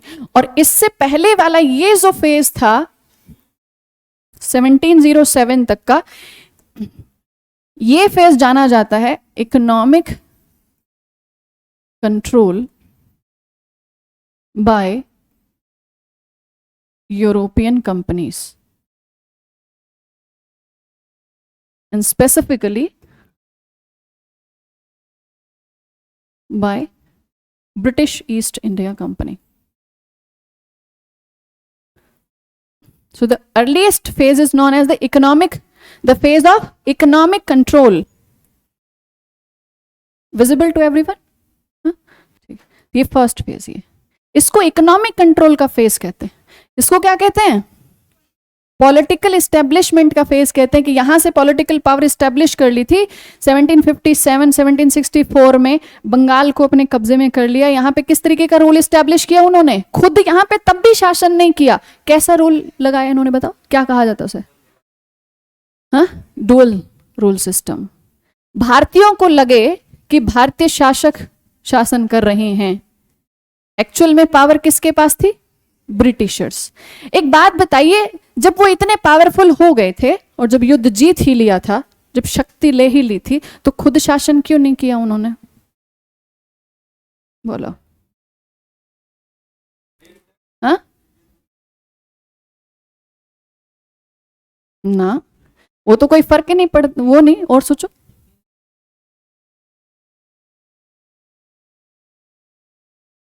हाँ, आपका भी पॉइंट उसमें ऐड करते हैं। पहली बात तो ये कि इंडियंस को ये लगे कि we are ruled by the Indian, जो भी हुआ हो, हम पर अभी भी शासन हमारे ही नवाब, हमारी राजा कर रहे हैं, पहली बात। दूसरी बात ये भी कि अगर मान लीजिए कहीं ऐसा ना हो एकदम से इंडियन पब्लिक रिवॉल्ट कर दे, क्योंकि भारतीय इतिहास की एक खास बात है, भारत में राजतंत्र भी कभी राजतंत्र नहीं रहा। इंडिया में मोनार्की भी मोनार्की नहीं रही कभी। अगर सच में इंडिया में मोनार्की होती तो रजिया कभी सुल्तान नहीं बनती। दिल्ली की जनता ने सपोर्ट किया था तो वो सुल्तान बनाया गया था।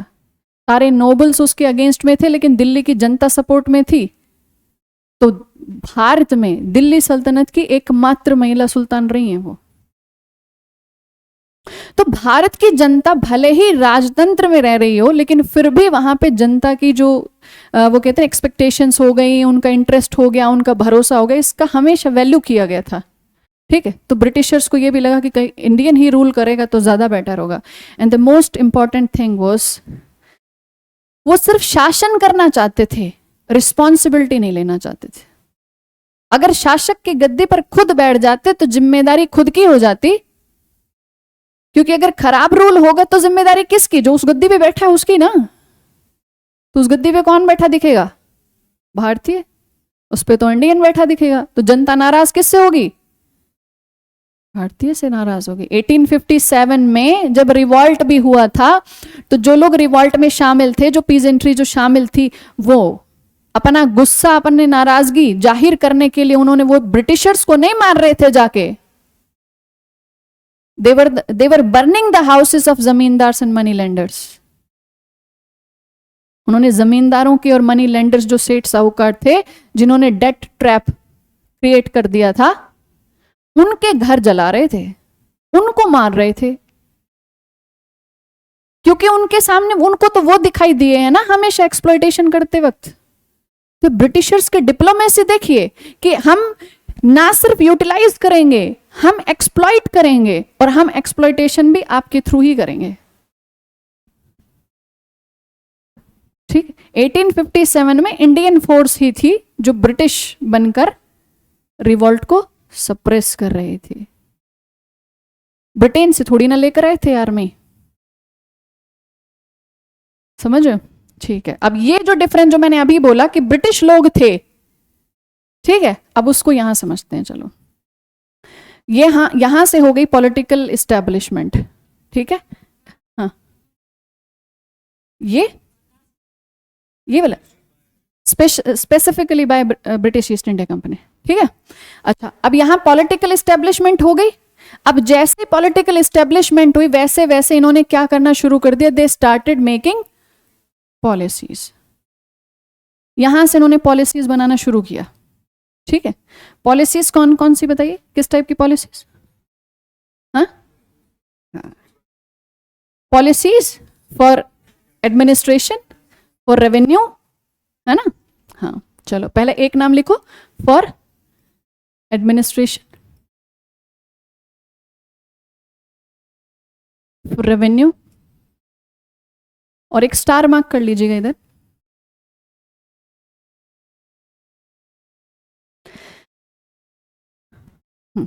अब सोचिए थोड़ा कि जो उन्होंने पॉलिसीज इंप्लीमेंट की थी, रेवेन्यू पॉलिसीज, वो इतनी इजी तो थी नहीं, इंडियंस के फेवर में तो थी नहीं, दे वर एक्सप्लॉइटेटिव इन नेचर, है ना।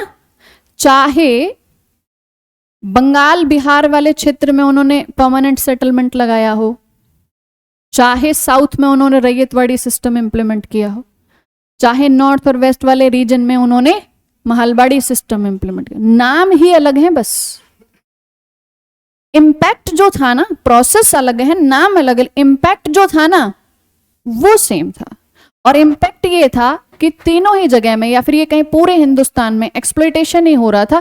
फार्मर्स, या जिनको हम कृषक कहते हैं, पीजेंट, फार्मर और पीजेंट में फर्क होता है। फार्मर के पास ऑनरशिप होती है, पीजेंट के पास ऑनरशिप होनी नहीं है, ठीक है। तो इंडियन जो पीजेंट्री थी उसके ऊपर इम्पैक्ट वाज द सेम, खुद के लिए कुछ नहीं बच रहा था। इवन रैयतवाड़ी सिस्टम में इतना बुरा हाल हो गया था कि उन लोगों ने अपने जमीन छोड़ छोड़ के भागना शुरू कर दिया था। एक काम करो, ये छोड़ी जमीन, खुद ही उगा लो और खुद ही रेवेन्यू ले लो, चाहिए ही नहीं, करना ही नहीं है काम। इस लेवल का एक्सप्लॉइटेशन था, ठीक। अब मुझे एक बात बताइए कि अगर कोई बाहर से आएगा, आपके क्षेत्र में आके एक्सप्लॉइट करना शुरू करेगा, ठीक है, इन टर्म्स ऑफ रेवेन्यू, तो क्या आप लोगों को पता नहीं चलेगा कि एक्सप्लॉइटेशन हो रहा है? पता चलेगा। फिर भी आप लोग उसको बर्दाश्त कर रहे हो, ऐसा क्यों? कुछ तो हुआ होगा ना, कोई तो ऐसी पॉलिसी हुई होगी, ऐसी पॉलिसी उन्होंने इंप्लीमेंट की होगी जहां पर उन्होंने आपसे ही सहमति ले ली होगी।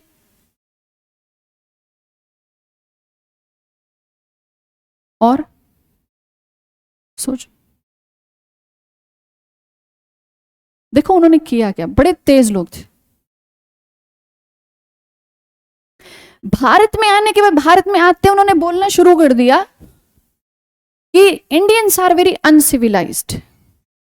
अब आप देखना कि हम कौन कौन से टाइम की बात कर रहे हैं। उन्होंने कहा यू आर वेरी अनसिविलाइज्ड, यहां ना तो एजुकेशन बहुत ज्यादा है, ठीक है, ना आप लोग बहुत ज्यादा ट्रेडिशन, बहुत कस्टम फॉलो करते हो, है ना। आपके रीति रिवाजें देखिए, आपके ट्रेडिशन देखिए, सती सिस्टम देखिए। जब वो भारत आए और इंडिया में जब उन्होंने सती प्रैक्टिस देखी तो उन्होंने सोचा, वाकई में उन्होंने देखकर सोचा कि ये तो हम पहली बार देख रहे हैं कि अगर पति की मृत्यु हो गई, if the husband is died, तो उनकी जो वाइफ होंगी वो क्या करेंगी, सती हो जाएंगी साथ में, ठीक है। तो उन्होंने कहा ये सिस्टम, ये क्या हुआ, ठीक है। फिर उनको पता चला ये प्रथा है, ये यहां की प्रथा है,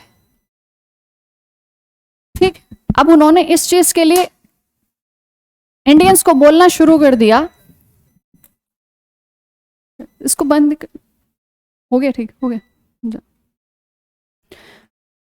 अब उन्होंने इंडियंस को बोलना शुरू कर दिया कि it is our burden to civilise you, आप लोग सिविलाइज्ड नहीं है, हमें सिविलाइज करना पड़ेगा। It is the white man's burden, कि अब आप लोगों को खुश हो जाइए कि भगवान ने हमें, गॉड ने हमें यहां भेज दिया, कम से कम हम आए हैं तो सिविलाइज कर देंगे, आपको थोड़ा रहना सहना सिखा देंगे। तो उन्होंने क्या करना शुरू किया, उन्होंने इंडिया में आके यहां से सोशियो रिलीजियस रिफॉर्म्स करना शुरू कर दिया। लिखो, सोशियो रिलीजियस रिफॉर्म्स।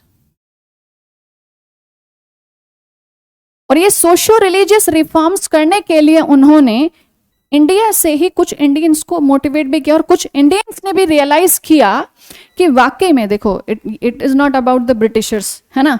हमारे समाज में जो बुराइयां हैं वो सबसे पहले तो खुद हमें दिखाई देती है ना, वो हम हैं कि हम उसको एक्सेप्ट करके हम उसे कैरी फॉरवर्ड करते रहते हैं। हाँ ठीक है चलो कोई बात नहीं, हम उसे कैरी करते हैं। अब जब ब्रिटिशर्स ने आके ये सब कहना शुरू कर दिया और उन्होंने ये कहा कि आपको एजुकेट करना पड़ेगा, आपको सिविलाइज करना पड़ेगा, तो उन्होंने शुरू कर दी इंडिया में एजुकेशन। उन्होंने इंडिया में एजुकेशन को प्रमोट करना शुरू कर दिया।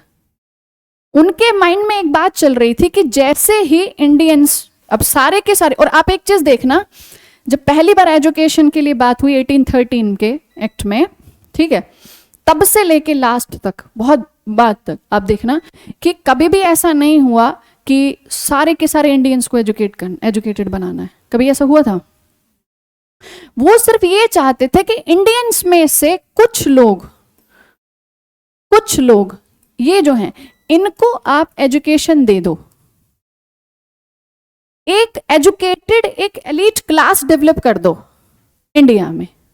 इनको बताओ कि व्हाट आर योर राइट्स, किस टाइप की सोसाइटी है हमारी मतलब कहाँ की बात कर रहे थे, कहाँ के? ब्रिटेन, इंग्लैंड के, ठीक है। तो वो कह रहे थे देखो हमारी सोसाइटी कैसी है, वी हैव पॉलिटिकल राइट्स, ठीक है, हमारे पास राजनीतिक अधिकार हैं। जब वहां की शिक्षा, वहां की जब एजुकेशन दी जाने लगी, और बहुत सारे ऐसे लोग थे जो एजुकेशन के लिए बाहर चले गए, लंदन ही चले गए, वहां पढ़ के आए। वहां जब गए तो उन्होंने वहां की पॉलिटी पढ़ी, वहां देखा कि सिटीजन के क्या राइट होते हैं, वहां जाके देखा डेमोक्रेसी क्या होती है, और डेमोक्रेसी में एक सिटीजन के पास क्या क्या राइट होते हैं, कैसे गवर्नमेंट को इलेक्ट किया जाता है, कैसे बाहर रहकर भी खुद गवर्नमेंट का हिस्सा हुआ जाता है। ये सारी चीज उन्होंने वहां जाके देखी। बहुत कुछ चीज उन्होंने इंडिया में जो एजुकेशन प्रमोट हो रही थी उससे सीखा। दोनों ही जगह पे English was the major language. English पढ़ी, इंग्लिश सीखी, और इंग्लिश पढ़ के इंग्लिश सीख के ऐसा तो है नहीं कि हम सिर्फ अपने कोर्स की बुक पढ़ेंगे। तो क्या करना शुरू कर दिया, अदर उस समय जो भी अच्छा जो भी बुक्स कंटेंट जो भी थी वर्ल्ड में, जो वर्ल्ड लेवल पर जो भी चीजें चल रही थी, जो इंसिडेंट्स चल रहे थे, उन सब के बारे में उन्होंने पढ़ना शुरू कर दिया। अब उनके अंदर नॉलेज।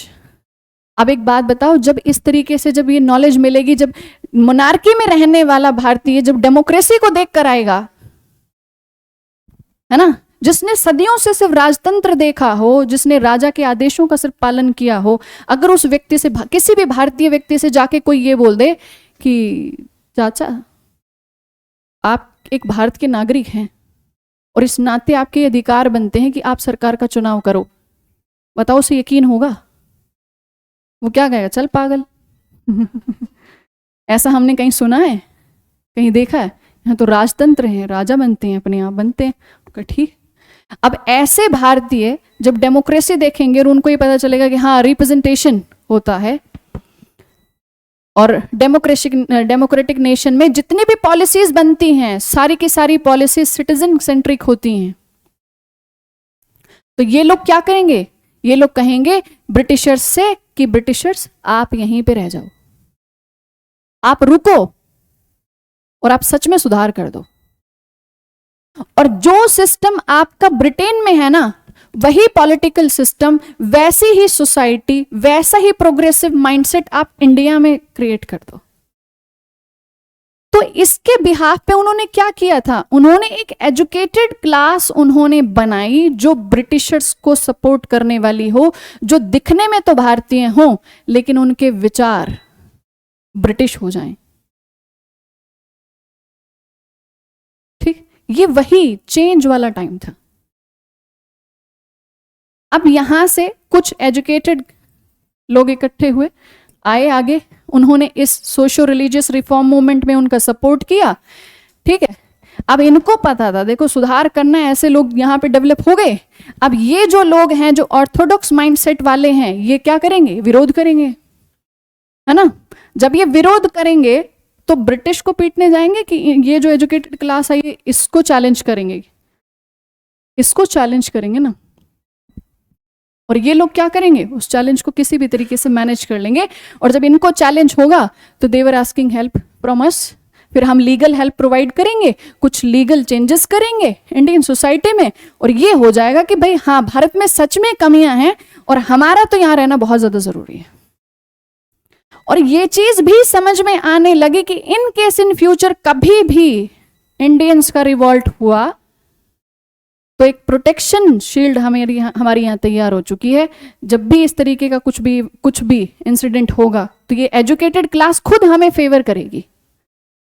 और ये हुआ जब 1857 में जब रिवॉल्ट हुआ था तो एजुकेटेड क्लास ब्रिटिशर्स के फेवर में थी। वो नहीं चाहते थे कि क्रांति सफल हो जाए, क्योंकि उनके दिमाग में एक चीज बैठी थी, अगर रिवॉल्ट अगर सक्सेसफुल हो गया तो दोबारा से मोनार्की होगी, ठीक है, दोबारा से कहीं मुगल एम्परर ही ना बन जाएं हिंदुस्तान के बादशाह, वो बनेंगे तो फिर वैसा ही शासन रहेगा, ब्रिटिश रहेंगे तो रिफॉर्म्स होंगे। अभी तो ये लोग, विश्वास देखो, अभी तो ये लोग सोशो रिलीजियस रिफॉर्म कर रहे हैं ना, बाद में पॉलिटिकल रिफॉर्म करेंगे। जब पॉलिटिकल रिफॉर्म करेंगे तो रिप्रेजेंटेशन देंगे, जब रिप्रेजेंटेशन देंगे तो हम भी सरकार का हिस्सा बनेंगे। एक एजुकेटेड क्लास, आप भी एजुकेशन के बाद सरकार का हिस्सा बनने की इच्छा रख रहे हो, तभी आए हो ना। वो भी क्या इच्छा रख रहे थे, हमें भी गवर्नमेंट का हिस्सा बनने का मौका मिलेगा। सो वो उनका फोकस था ब्रिटिशर्स की सपोर्ट लेना या ब्रिटिशर्स के का फेवर करना। 1857 का रिवॉल्ट इसीलिए फेल भी हुआ। ठीक है, समझ में आए? तो ये फेज हम इस कंटेक्स्ट में पढ़ेंगे जहां हम उनकी पॉलिसीज भी देखेंगे, इसी टाइम पीरियड के जो socio economic socio religious reform movement है वो भी पढ़ेंगे इस टाइम में। ठीक है, इसके साथ साथ जो एजुकेटेड क्लास है उसके बारे में पढ़ा जाएगा और 1857 के रिवॉल्ट। एक तरफ पीजेंट्री की कंडीशन इतनी खराब कि उन्होंने सोचा, अब सोचो जिसके पास भरपेट खाना नहीं हो वो ये सोच ले कि मरना तो है ही, फिर भूखे रह के क्या मरना, फिर थोड़े लड़के मर लेते हैं, यही तो सोचा होगा ना, तभी तो लड़ने के लिए आगे आए होंगे। तो ये रिवॉल्ट पढ़ना है। आफ्टर रिवॉल्ट क्या हुआ, ये वाला फेज आफ्टर 1857 क्या हुआ। 1857 के बाद 1858 और इंडिया से ब्रिटिश ईस्ट इंडिया कंपनी का रूल खत्म हुआ और इंडिया किसके कंट्रोल में चले गए, पूरे तरीके से ब्रिटिश क्राउन।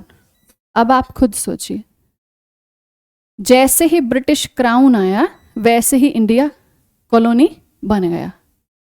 यहां पे मैंने जो चीजें लिखी हुई है ना, यहां पे ये जो 3 चीजें हमने अभी तक समझी हैं, यहां हमने लिखा है इकोनॉमिक कंट्रोल, इसको हाईलाइट करिए अपने नोट्स में।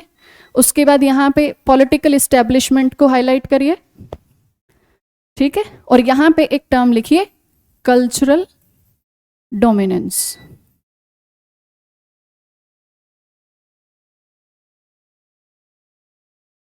कल्चरल डोमिनेंस, ठीक है।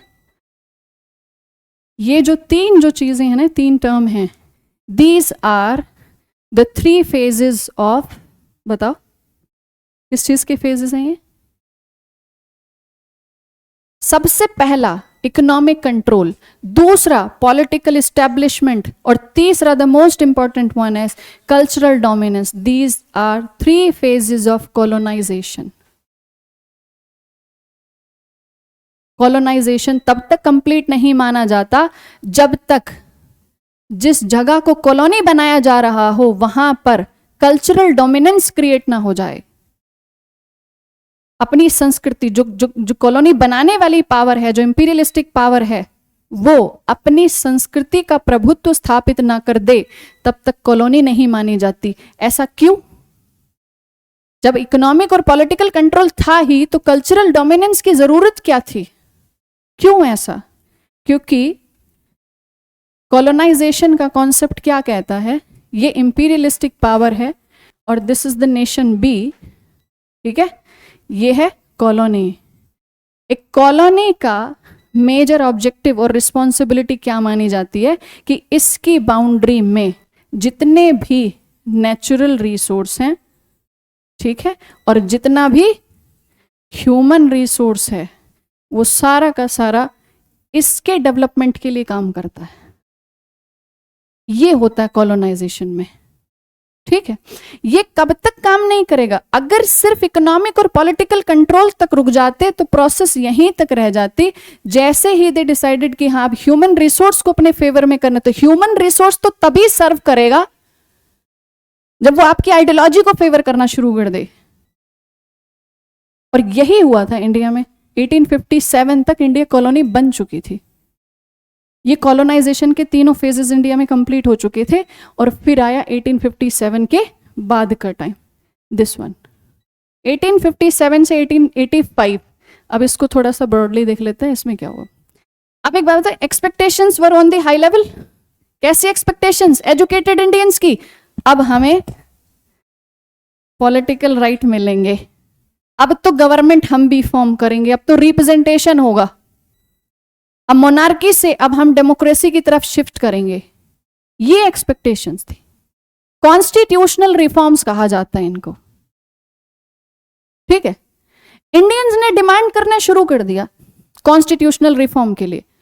और इसके लिए उन्होंने एक जो रानी विक्टोरिया थी, क्वीन विक्टोरिया, उनकी एक स्टेटमेंट को उन्होंने पकड़ के रख लिया। उनकी वहां जब डिक्लेरेशन आती है 1858 में, तो उस डिक्लेरेशन में वो मेंशन करती हैं कि जो राइट्स ब्रिटिश सिटीजन्स के पास हैं वही सारे राइट्स इंडियंस को दिए जाएंगे।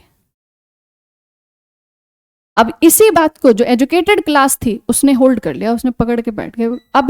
अब उतना ही राइट दो। वहां पे तो गवर्नमेंट इलेक्ट होती है, इलेक्टेड कैंडिडेट भी ब्रिटिशर्स, इलेक्शन करने वाले भी Britishers. And what about us? तो हमारे यहाँ तो क्या, हमारे पास तो कोई भी राइट है ही नहीं। अब उन्होंने डिमांड करना शुरू कर दिया, कॉन्स्टिट्यूशनल रिफॉर्म करिए, इंडियंस को कॉन्स्टिट्यूशनल राइट्स प्रोवाइड करिए। सिखाया और पढ़ाया तो इसलिए था कि सपोर्ट करें, फेवर करें। बट वी आर इंडियंस, ठीक है। ये देखो, कुछ भी हो जाए, अपना घर होता है ना। सीख लिए उन्होंने कहा, अब देखो आप, हमने सीख लिया कि डेमोक्रेसी में क्या होता है, अब वो राइट हमें क्यों नहीं दिए जा रहे? हमें भी वही राइट्स चाहिए। अब जब ये सारी बातें उठने लगी तो ब्रिटिशर्स परेशान होने, उन्होंने कहा ठीक है रिफॉर्म्स करते हैं। उसके बाद बहुत सारे एक्ट आए और धीरे धीरे उन्होंने क्या किया, इंडियंस को थोड़ा थोड़ा कि हाँ इनको थोड़ा कूल डाउन करिए, ठीक है, और कुछ रिफॉर्म्स करते रहिए। और एट द लास्ट 1885 ऐसा माना जाता है कि एओ ह्यूम ने ब्रिटिश गवर्नमेंट को क्लियरली ये बातें बोल दी थी कि जो 1857 में हो चुका वो अब फिर से होगा। क्योंकि उन्होंने देखा कि बहुत सारे इंडियंस की बहुत सारी ऐसी पिटिशंस जा रही हैं, ठीक है, रिक्वेस्ट जा रही हैं, बहुत परेशान हैं वो, क्योंकि रेवेन्यू सिस्टम बहुत ज़्यादा एक्सप्लॉयटेटिव था। उन्होंने कहा कि इस बार फिर से वही रिवॉल्ट होगा और पिछले बार से ज़्यादा एक्सटेंसिवली ये रिवॉल्ट होने वाला है। क्यों? क्योंकि लास्ट टाइम 1857 में तो एजुकेटेड क्लास हमारे फेवर में थी, इस बार इस रिवॉल्ट की लीडरशिप एजुकेटेड क्लास करेगी। They will lead the revolt. और अगर एजुकेटेड क्लास रिवॉल्ट करेगी तो हमारे पास बचने के लिए कोई ऑप्शन नहीं है। तो उन्होंने कहा क्या किया जाए? तो उन्होंने कहा रिवॉल्ट को सप्रेस किया जाए। ऐसा कहा जाता है कि एओ ह्यूम थे तो ब्रिटिश, थोड़ा सा ब्रिटिश एम्पायर के जो मोटिव्स हैं उनकी तो फेवर करेंगे ही करेंगे, लेकिन कहीं ना कहीं वो इंडियंस की साइड भी थोड़ा सा उनका झुकाव था। वो चाहते थे कि जिस देश पर हम शासन कर रहे हैं ना, उस देश के नागरिकों को कुछ अधिकार दिए जाने चाहिए। और इसीलिए पहली बार इन 1885 एक बड़े लेवल पर, छोटे छोटे लेवल पे और भी इंस्टीट्यूशंस बने थे, लेकिन इन 1885 एक प्लेटफॉर्म बना and that was known as the INC। ठीक है, इसको लिखो ऐसे, इंडियन नेशनल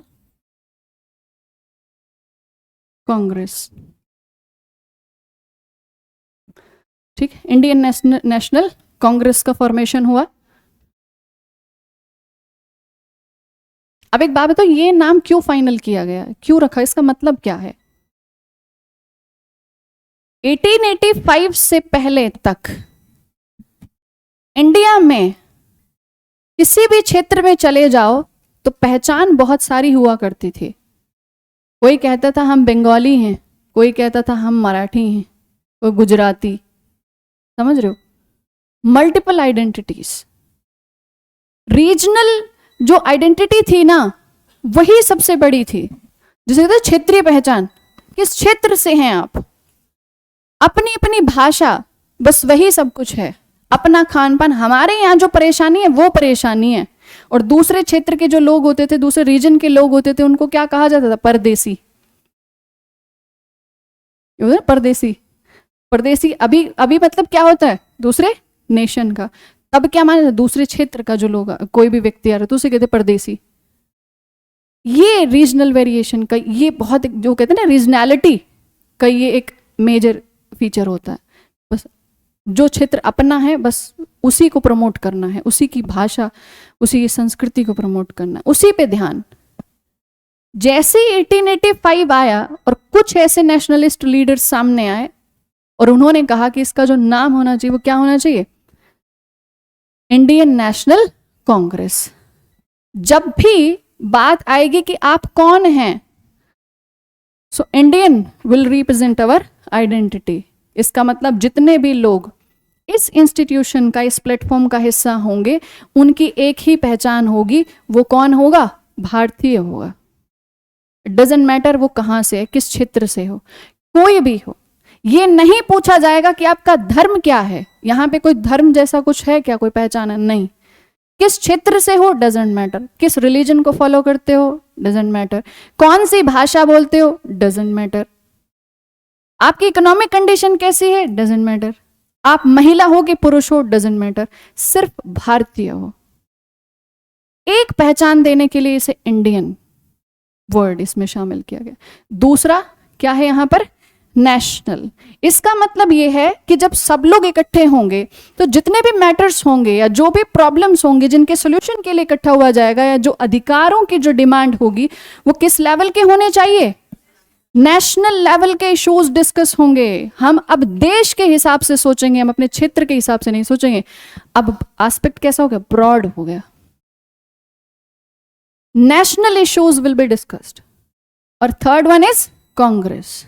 और कांग्रेस का मतलब क्या होता है, एक जगह मिलना, बैठना, डिस्कशन करना, डिसीजंस लेना। और जहां सब लोग साथ में बैठते हैं, मिलकर डिसीजंस लेते हैं, वहां पे सबके अधिकार समान होते हैं। इसलिए पहली बार ऑल इंडिया लेवल का ये एक प्लेटफॉर्म, पॉलिटिकल प्लेटफॉर्म डेवलप हुआ 1885 में। 1857 से लेकर 1885 तक हमें यही पढ़ना है, किस तरीके से एजुकेशन रिफॉर्म्स हुए, कैसे इंडियंस ने कॉन्स्टिट्यूशनल रिफॉर्म्स के लिए डिमांड्स की, और कैसे ऑल इंडिया लेवल का एक पॉलिटिकल प्लेटफॉर्म डेवलप हुआ। ठीक है, आफ्टर 1885, 5 मिनट, ठीक है, आफ्टर 1885, 1915, देखिए, सो थोड़ा शॉर्ट में डिस्कस करते हैं। तो इसको हमने दो कैटेगरीज में डिवाइड कर दिया, टिल 1905, एंड दूसरा क्या था 1905 से लेकर 1915 तक। 1905 ये जो ईयर है, ये इंडियन हिस्ट्री में बहुत बड़ा रोल प्ले करता है, मतलब एकदम सब कुछ चेंज कर देना। और कभी कभी कहते हैं कि कभी कभी कुछ गलत होना भी सही हो जाता है। ठीक, बंगाल को विभाजित कर दिया, they divided the Bengal in 2 parts, eastern and western. और उन्होंने कहा कि वी आर डिवाइडिंग बंगाल, है ना, क्योंकि एडमिनिस्ट्रेशन थोड़ा बेहतर हो जाएगा। ठीक, बंगाल को विभाजित कर दिया 2 पार्ट्स में। अभी हमारे पास टाइम कम है तो यही बंगाल है। ये हो गया ईस्टर्न बंगाल और ये हो गया वेस्ट। ठीक है, उन्होंने कहा कि administration will be better, more efficient, तो हम इसको फॉलो करेंगे। अब भारतीयों ने कहा कि जब एडमिनिस्ट्रेशन ने बेटर करना है तो ऐसे डिवाइड कर दो।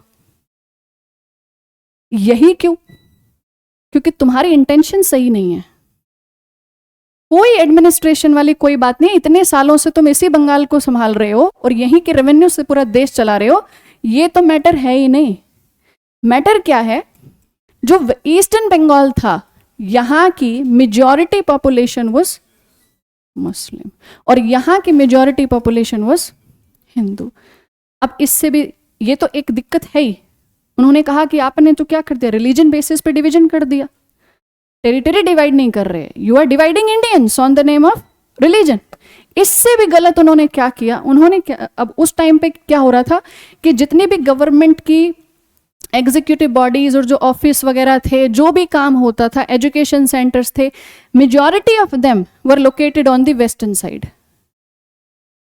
अब जहां पे ये सारी चीजें होंगी वहां पे डेवलपमेंट भी ज्यादा होगा, इंफ्रास्ट्रक्चर बेटर होगा, एजुकेशन सिस्टम, हेल्थ फैसिलिटीज सब कुछ यहां बेहतर होंगी। अब उन्होंने क्या किया, उन्होंने कहा अब तुम खुद देखो मुस्लिम कम्युनिटी को, अब तुम खुद देखो जहां मुस्लिम मेजॉरिटी है वहां पे डेवलपमेंट इज वेरी लेस, जहां हिंदू मेजॉरिटी है वहां पे डेवलपमेंट वेरी हाई। अब खुद सोचो तुम्हारे साथ क्या हुआ है इतने सालों में। क्या तुम चिल्लाते रहते हो इंडियन नेशनल कांग्रेस का हिस्सा हैं हम, वी ऑल आर इंडियंस और इश्यूज आर नेशनल इश्यूज।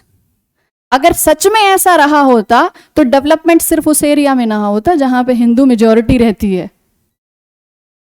ये तो तुम्हारे साथ गलत हो गया। उन्होंने बोले ठीक कैसे किया जाए, अपना प्लेटफॉर्म क्यों नहीं बनाते हो, we will support you. INC कुछ बोल भी नहीं सकती क्योंकि उनको भी हमने ही सपोर्ट किया था। तो जब मुस्लिम लीग बनेगा तो भी सपोर्ट हम ही करेंगे, तो कोई कुछ नहीं बोलेगा।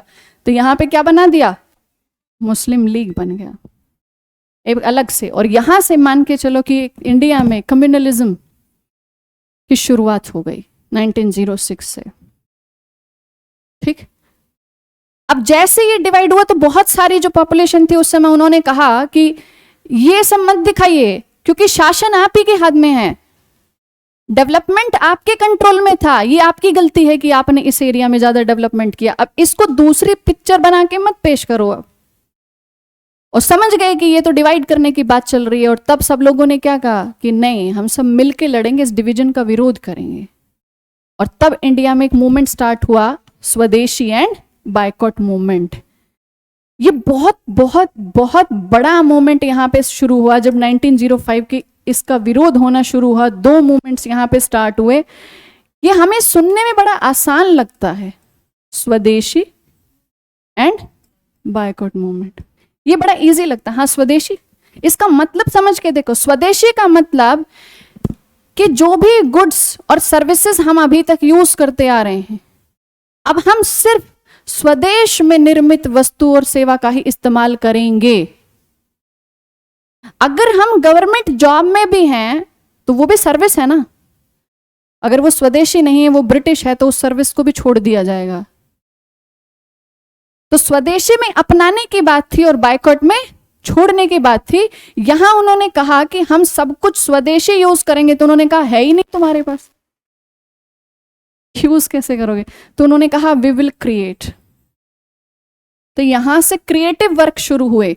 यहां से एजुकेशन सेंटर्स, नेशनल एजुकेशन की बात आई, नेशनल हेल्थ सेंटर्स बनने शुरू हुए, नेशनल सर्विसेज सेंटर्स बनने शुरू हुए। उन्होंने कहा हमें आपकी पुलिस नहीं चाहिए, हम चौकीदारी सिस्टम अपना खुद ही डेवलप कर लेंगे, हम खुद ही चौकीदारी कर लेंगे। अभी भी होता है ना गाँवों में, जब ऐसा टाइम होता है तो गाँव के लोग बारी बारी कहते हैं हाँ चौकीदारी कर लेते हैं। ठीक है, तो हम खुद ही अपनी प्रोटेक्शन कर लेंगे, तुम्हारी पुलिस की जरूरत नहीं है। कम्युनिटी हेल्थ सेंटर्स और ये जो विलेज लेवल पे हेल्थ सेंटर्स, ठीक है, एजुकेशन सेंटर्स। तो यहाँ पे जिनके पास जितना ज्यादा पैसा था, ऐसे भी इंडियंस रहे जिन्होंने अपना पैसा पूरा पूरा डोनेट कर दिया। किस काम के लिए? उन्होंने एजुकेशन और हेल्थ सेंटर्स बनाने के लिए दे दिया। और दूसरा उन्होंने कहा बायकॉट, छोड़ देंगे, बहिष्कार कर देंगे। तो बहिष्कार किस चीज का? विदेशी वस्तु और विदेशी सेवा, मेनली ब्रिटिश। तो ब्रिटेन से जो भी चीजें आ रही थी छोड़ दो।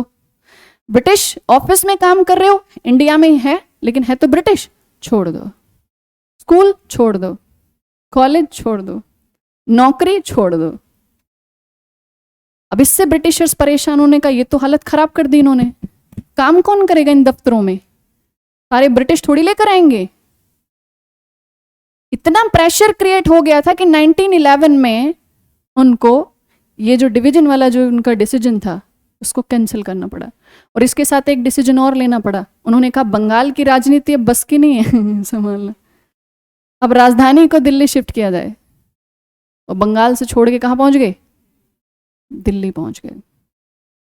ठीक, अब यहाँ पे जो दो फेज हमने किए हैं ना, बनाए हैं, वो ये है कि आईएनसी के ही लीडर्स थे, लेकिन आईएनसी में एक फेज ऐसा था जो बहुत मॉडरेटली, बहुत कॉन्स्टिट्यूशनल वे में रिफॉर्म कर रहा था। ठीक है, वो कहते हैं ना प्रेयर्स, पिटीशन, प्रोटेस्ट, ठीक है, ट्रिपल पीस, तो ये उसको फॉलो कर रहे थे। जैसे विभाजन हुआ उन्होंने कहा कि प्रेयर वगैरह से कुछ नहीं होने वाला, अब तो थोड़ा अग्रेशन दिखाना पड़ेगा। और यहां से जो लीडर्स थे वो कैसे हो गए? Extremist leaders. आईएनसी के ही दो दल बन गए एक्सट्रीमिस्ट। अब हमें रिमाइंडर आया है, ठीक है। 1915 से कैसे चेंज हुआ? गांधी जी आ गए। अब ये सारी लाइट वगैरह बंद आप क्यों कर रहे हैं? हम क्लास से बाहर चले जाएं? अच्छा, इसलिए चेंज किया नहीं हमें, चलो ठीक है। तो 1915 से फिर अराइवल ऑफ गांधी, ठीक है। फिर यहां से गांधी जी के नेतृत्व में आंदोलन चले, ठीक है। तो इस तरीके से ये पूरा डिवीजन है मॉडर्न इंडियन हिस्ट्री का, और इसी वे में हम इसको इसी कैटेगरी वाइज इसको कंप्लीट करते हुए चलेंगे। सिलेबस कल सब पढ़ के आएंगे, ठीक है। चलो, थैंक यू सो मच।